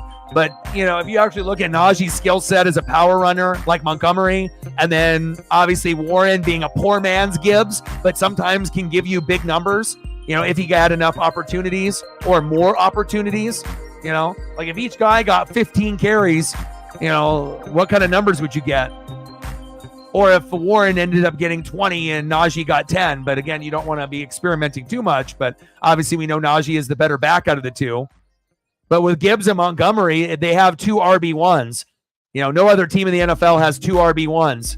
And that's why Detroit is as good as they are. Even when they don't give any fucking points to Sam Laporta, you bastards. Like, why did I draft you? To sit there and see 3.5s a week? Golly. Sam Laporta, 10 touchdowns rookie year. I think I just got the next George Kittle or Travis Kelce. Draft, and then I get dog shit the whole year. Thanks a lot, fantasy gods. Thanks a lot, Detroit Lions OC, Ben Johnson. Like, what happened? You just went to like 10 touchdowns to a guy to even think of him ever again? Ridiculous. Warren bouncing it to the outside. I mean, I'll never pick Sam Laporta in fantasy ever again. You do me dirty once, I don't trust you. It's like, I'd rather go George Kittle and roll the dice. Yeah, he might get hurt for half the season, but when he's playing, he's putting up top 3 numbers. So, or maybe like a Brock Bowers in the future. They look like whoever's quarterback knows the importance of him. At least he's getting the goddamn ball at the tight end position.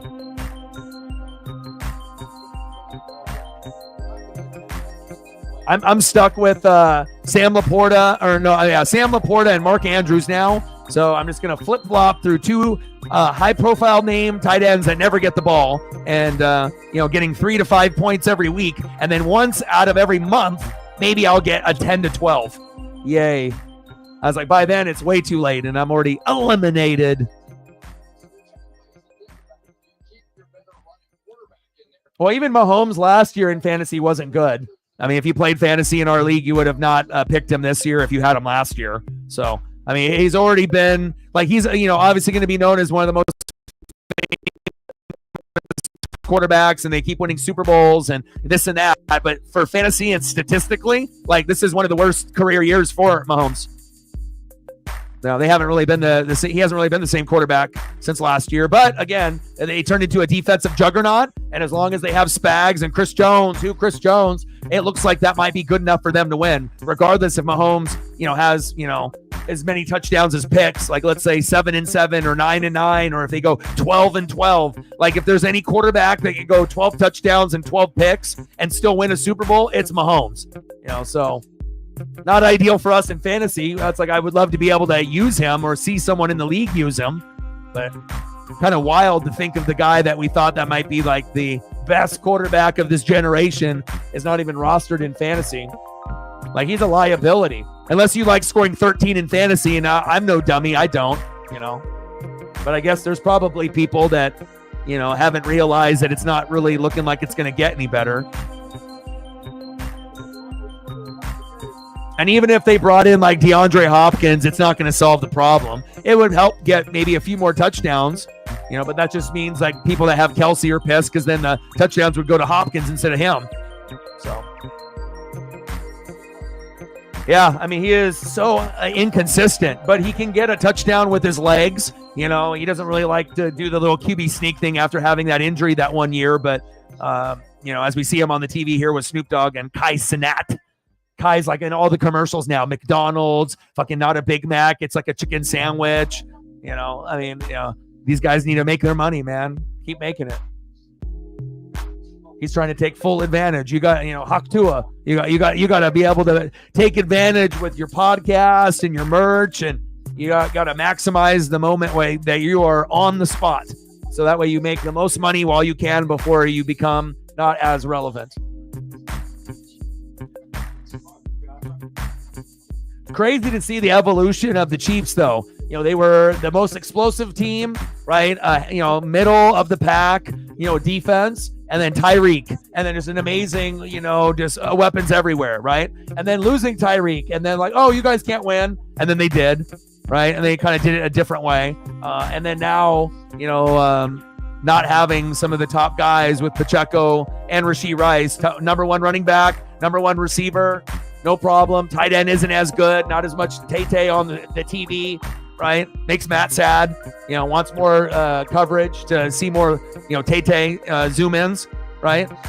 But they're finding ways to win that defense. And Kareem Hunt is giving you Pacheco numbers. So as long as they give him, 18 to 30 carries, and they give Kareem Hunt a fair shot, knowing that, Mahomes is not reliable. So not only do they score fantasy points and Kareem Hunt feels good, right? And he's being a factor, right? But they're not losing anything on the running game that they had with Pacheco. And then less turnovers for the Chiefs, for Mahomes to fuck up, to try to throw into triple coverage to fucking Juju Smith-Schuster or whoever, Noah Gray, don't squeeze it in there, Pat. But I mean, hopefully one day we can use Pat in fantasy again. 10-5 Dodgers, 30-15 Steelers. This was like must-win game for the Jets, and their fan base is just cursed, But again, they need a Jaden Daniels type of quarterback for them to believe in, and the offensive line has to be the best thing about their team. And then once that happens, because they're always going to have running backs, wide receivers, and defense. But if you have like the best offensive line in the NFL, and then you have a Jaden Daniels type of quarterback, that's when the Jets will actually be able to win games and then make it to the AFC Championship game and, maybe like a Super Bowl, because then everything else is already there. That's what they're known for, but they're not known for O-line or, elite quarterback. That's what they need. I just solved their problem. But where are you going to get one of those? And you have to find a very special quarterback to break this curse. It's like they had Joe Namath, and then since then, Ken O'Brien, right? Mark Sanchez, Chad Pennington, Aaron, Zach Wilson. It hasn't been very pretty. How you like that Ken O'Brien? What you know about the Ken O'Brien? The Chad Pennington.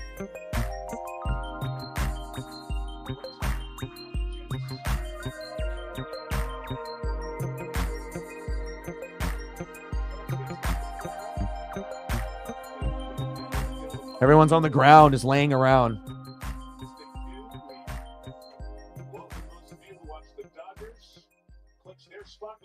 The Dodgers and Yankees. We will do a couple games of the World Series.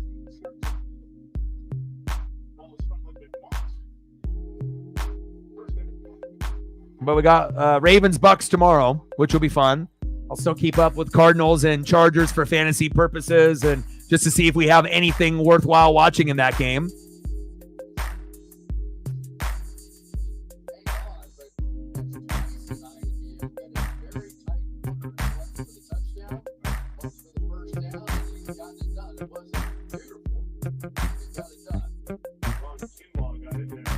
Yeah, Kinlaw.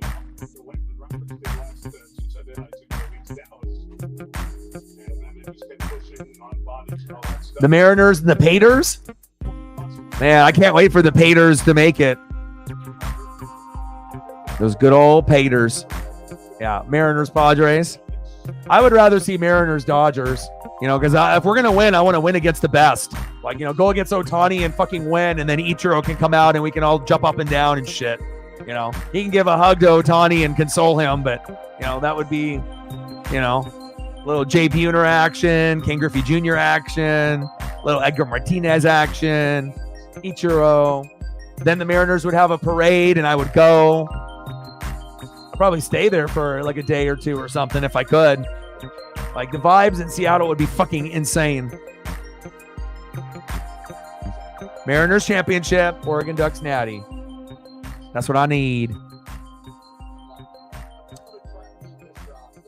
Jets defense, where were you today? They say we weren't. Yeah, and also too, it's more than just Ohtani Judge. Pitching staffs actually have some good, players that are worth watching, that are exciting, that have personalities. Defense is pretty good for both teams as well, where you got guys that can make magical plays, like Jeter did for his career, right? And then, you got role players who, besides Judge and Ohtani, Mookie, Freddie, Teoscar? Or is it going to be Juan Soto, Giancarlo Stanton, and like Rizzo or someone else? Who's going to be the guy, that's going to be able to be the X factor? Who's going to be the Teoscar Hernandez? Who's going to have the biggest, 4 guys that are going to like lead the charge? And also, who's going to be like that sleeper player that no one's expecting to do good, like Kike Hernandez? Kike Hernandez is going to be like that big X factor, and maybe Glaber might be the X factor, or like a Rizzo, or it might end up being someone else, maybe a young and up and coming prospect,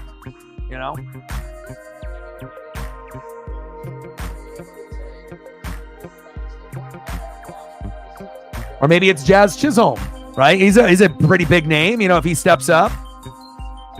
Maybe a guy that turns into a superstar like Anthony Volpe.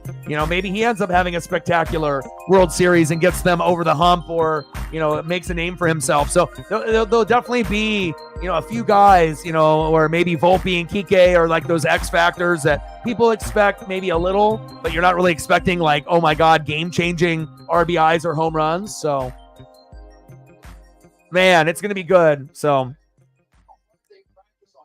And I don't know what we're going to get for views and if the YouTube will help me out. But, we should have potential to get 1,000 people or more on each one. But, if some of them, hit 500 to 700, or whatever. But they should be able to get some good numbers if they, give me a decent, exposure. So.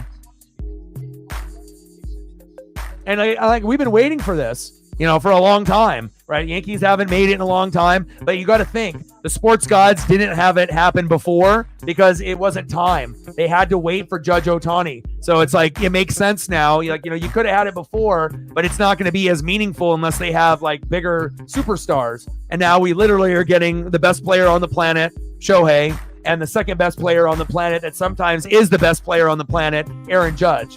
So it's like you got, the righty and the lefty, except the lefty can also steal bases and pitch, like, East Coast versus West Coast. It's going to be incredible.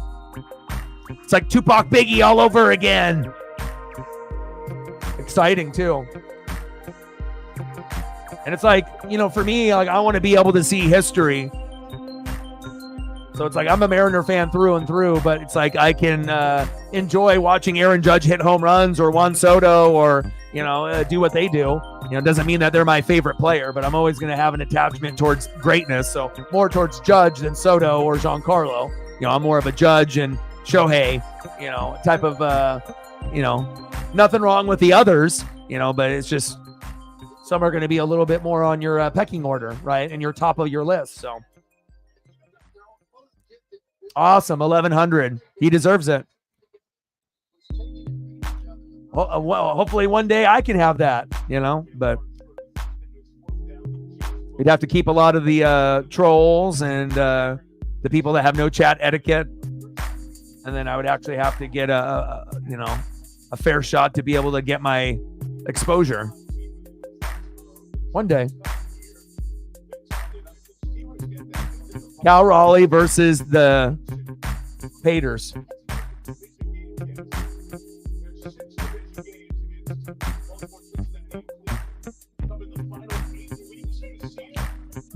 Hell yeah, man.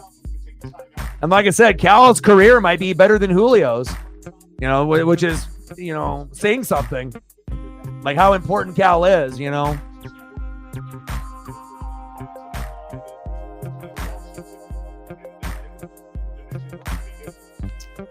Desperate team, desperate measures, trying to cater to their quarterback, Aaron Rodgers. If he's happy, then maybe they have a better chance to be able to do what they do. But again, if the defense can't stop a nosebleed, offensive line isn't really healthy or that good all the time. You got great skill position players all over, but this is not Aaron Rodgers on the Packers. This is Aaron Rodgers, on the Jets. And, even though both defenses could be top 5, top 10, and typically are, desperate teams do desperate things. Hey, it could be worse for the Jets. You could be a Browns fan. Browns would be much worse than the Jets. At least the Jets have cool players, to root for, even if they're losing. Touchdown, Najee Harris. They got fucking Breece Hall, cool, right? Garrett Wilson, cool. Devontae, if you like Alan the Lizard Lazard, it's like, they got fucking Sauce on the defense, so it's like, even though the Jets like might lose games, like at least you got like, personalities and top players. What do the Browns have? A fucking criminal that just lost his fucking season today. The sports karma came back and bit him.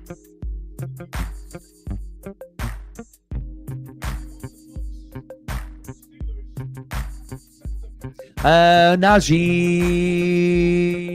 Harris. It doesn't matter if they have Justin Fields or old Russell Wilson. Kick is up is good. 37-15 Steelers.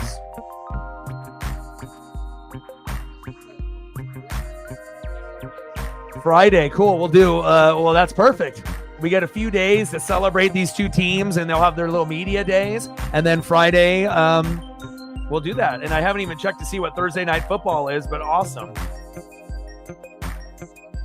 I mean, maybe I'll be able to do 4 games of the World Series instead of just like 1 or 2. Like I might be able to do like every game except for maybe 1, depending on, what, other events that we're doing, unless I double dip and do World Series and a football game, which I'm not opposed to doing.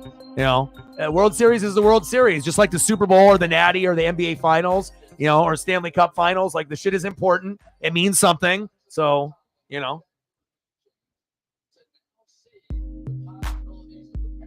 Vikings Rams on Thursday.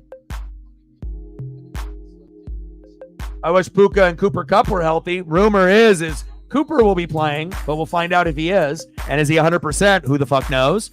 And then Puka, you're still waiting. Still waiting on that.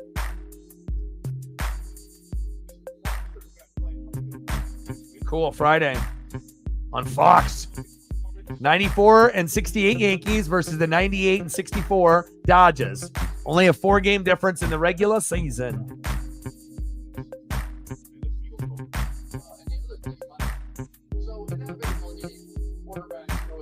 And awesome on after Monday Night Football, we're doing the Avalanche and the Kraken on Tuesday. Heck yeah. So I get to do the first Kraken stream of the year, and it's against Colorado, so we already have a chance to get our ass kicked, but if we win, it's like a big deal. So that's exciting. I'll finally get that out of the way. Been wanting to do one since the beginning of the season, so I mean, I'd rather do Kraken games than Blazers because the Blazers fucking stink, But Kling Kong, our rookie, looks like he could be, an actual defensive gem. 14 points, 20 boards, 4 blocks, 4 assists. Yes, please. Final score, Steelers 37, Jets 15. Any photos that I can bring up? I know for some people we're going to be doing them tomorrow for Bucks Ravens. But if there's any photos that you guys want to see for the people that donated, you let me know. And then I got to take Paisley on a walk and eat some dinner. And then look at my fantasy team and refresh it like 50 times, acting like if I do, it's going to change my score and I'm going to win. But ultimately just letting me know that, it's not good. That's not a good.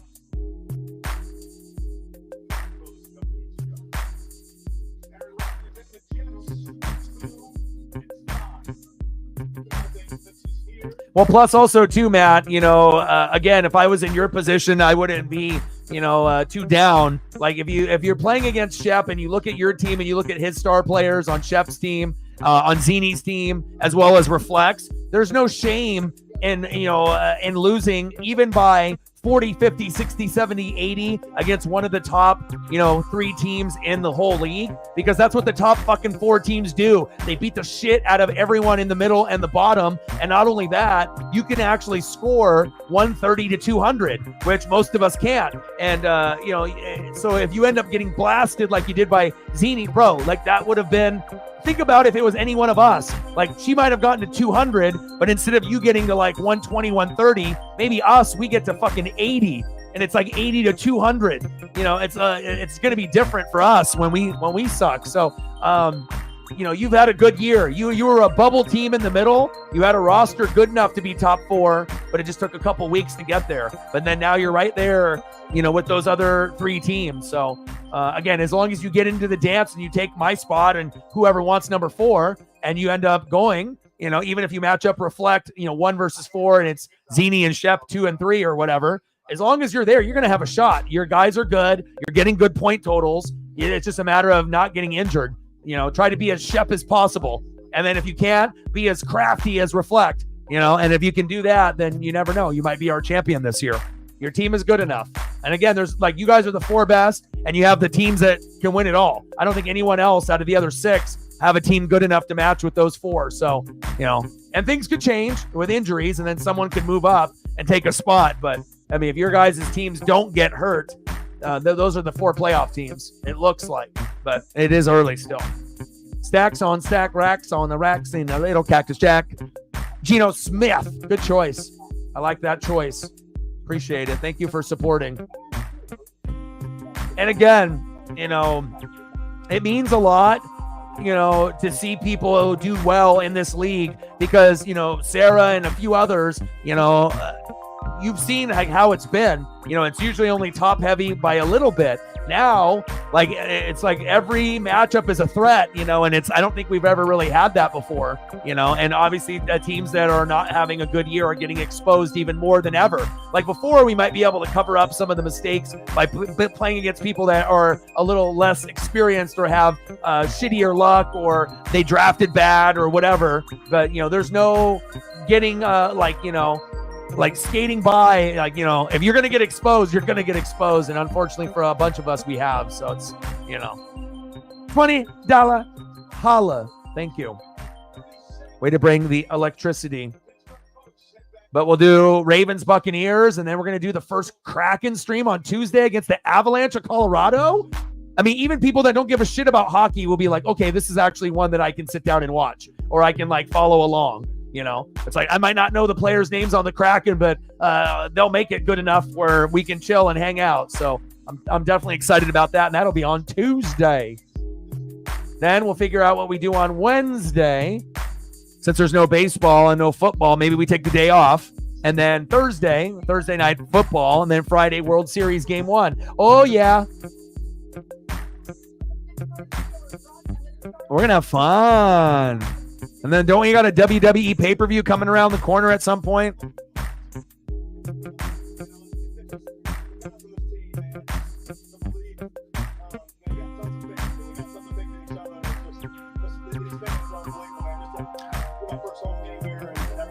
Special and seeing this dude over here like, hey, baby, I love it. So it's just a great team. Yeah, let's talk about the defense. And Beanie, your first 2 interceptions of your career come off of Aaron Rodgers. What were you seeing? Man, I mean, we knew how he liked to attack us. Whenever he see the middle of the field open, you know, he likes to throw those type of passes. You know, I just happened to be right there and, you know, played what I saw. Then on the second one, you know, the ball tipped up. We knew that was a route that we gave up, and that was a route that they've been running, even in Green Bay.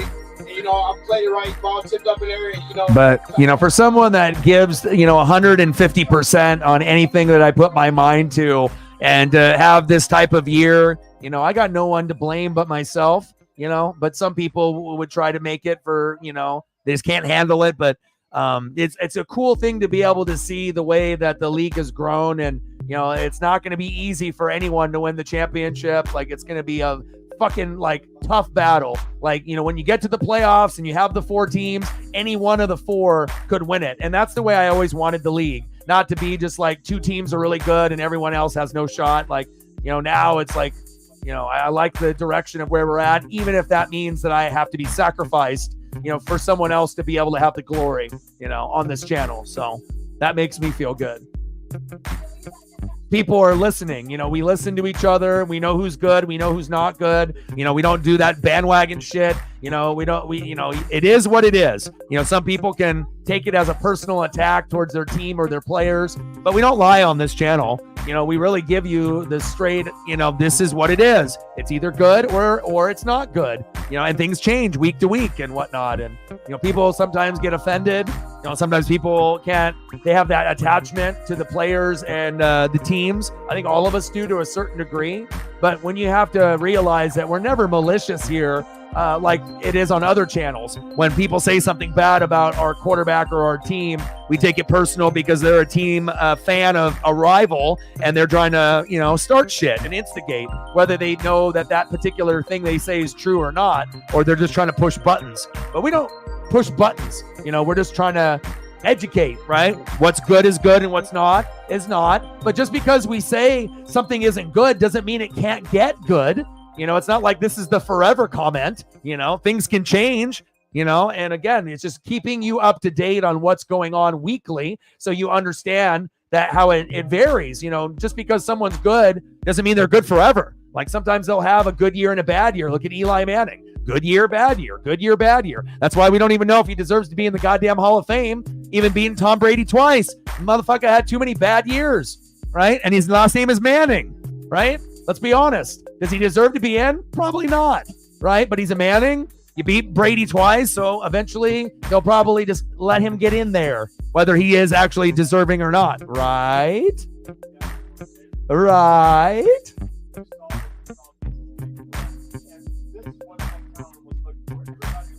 What is he doing? How can you change quarterbacks when you're winning? This is what he was looking for. We felt it in the pregame show. We felt the energy and excitement from all the players, knowing that Russ was going to be their starting quarterback. But also, you get so many more explosive players. Matt's like, I need to see my wife. Move over, Trav. It's my time. I mean, again, I feel like a lot of times, with like celebrities and singers and actors,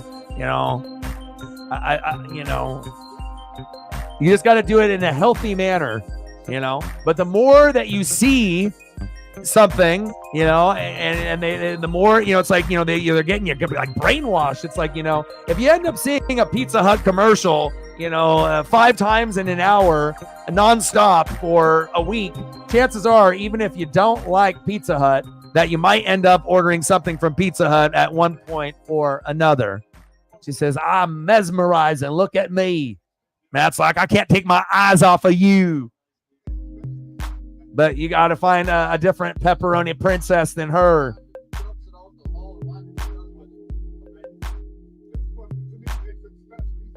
He's like, yeah. So I got my fix.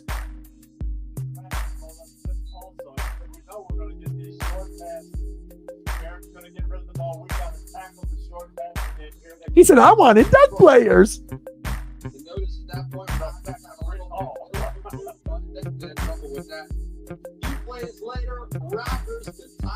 I don't know. Those are probably better than duck players.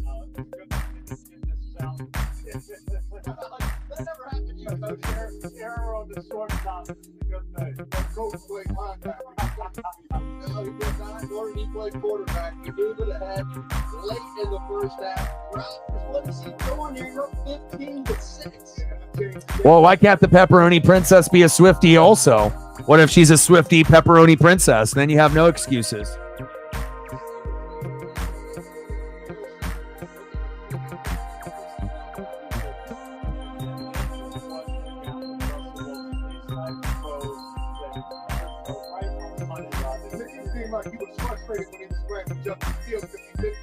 Shit, even Gino knows.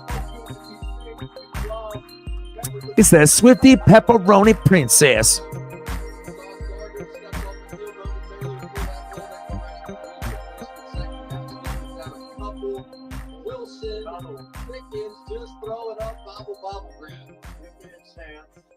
Put it out there for me. Let me show you what I can do. I told this young man, I said, it's time for you to step up and be more consistent and grow up. Still, you got an opportunity to be the number one receiver for the Steelers. I think he listened to you. So now it's 15-6. Pittsburgh has a 1-point lead. Rodgers looking. All right, I'll show you my favorite. Of Garrett Wilson and just dropped the interception. This one, by far. So you got, these regular ones. They're fine, right? Right? Swaggy. Right, but what's the best? What's the best? The throwback. Let's go. I mean, you want to stare at little Tay-Tay photos. I mean, jerseys and helmet combinations like this could be stared at for hours. Just go through each player. I mean, hell, it doesn't even need to be the cheerleaders. You can actually just do the players. Quarterback, running back, wide receiver, the coach, whatever kind of coach swag he's got on with like a jacket that's matching. Look how crispy those are. And like just the right amount of green. And then you could have done, obviously an outline around the 7. But if you went back and looked at kind of like the old school jerseys, it was about being simple and simplistic. You don't have to have all the bells and whistles. You just have to have the right logo, the right color, right? And then just, not too much, being a little subtle, less is more. And then you get this beautiful helmet combo that this should actually be their everyday jersey. This should be worn at home moving forward for the rest of their life. I mean, you would win a hell of a lot more games if this was your regular jersey. Beautiful. Crisp. Hey, take us inside this week. There's a lot of questions. There's a lot of eyeballs. Who's going to play quarterback? At what point did you know it was going to be Russell Wilson? At what point did you know what he would bring? Yeah, we tried to do on Wednesday with him taking the first team reps. Credit to Justin and credit to Kyle, everyone on offense, the whole team for trusting and believing in the first team. Justin handled it great. They worked together. It was just it just kind of shows the character of the team we have. It's all good, Shep. You have to take one loss to the Falcons, but you got a big Georgia win. I think you'll take that trade-off. You've already had a better season with the Falcons than you anticipated, so you've already been kind of stomping your way through most of the teams. So, I mean, it looks like you're going to be a playoff team this year. So, but the Georgia win was, you got to be able to get some good dubs after Bama, right? So you get a nice signature one against Texas.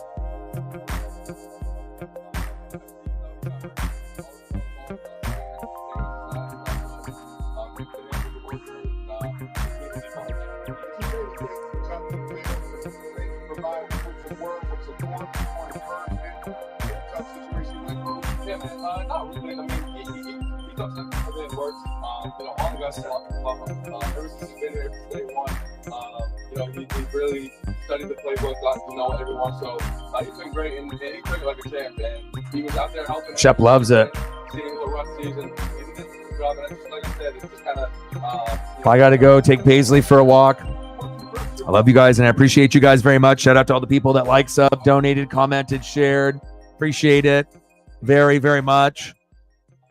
And, and sometimes we can't get the trifecta. The college football favorite team win, the NFL win, and the fantasy win. If you can get a trifecta, you'd be feeling pretty fucking good. All right. But sometimes you only get 2 out of 3. Sometimes you get 1 out of 3. Or sometimes you can be me and get 0 out of 3. But hopefully that doesn't happen too often. Right.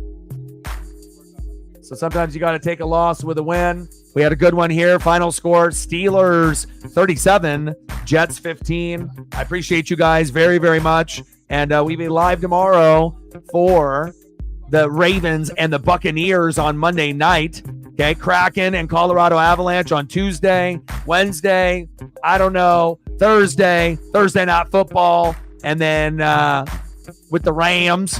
And then on Friday, World Series game number 1, Dodgers and Yankees. So that sounds good.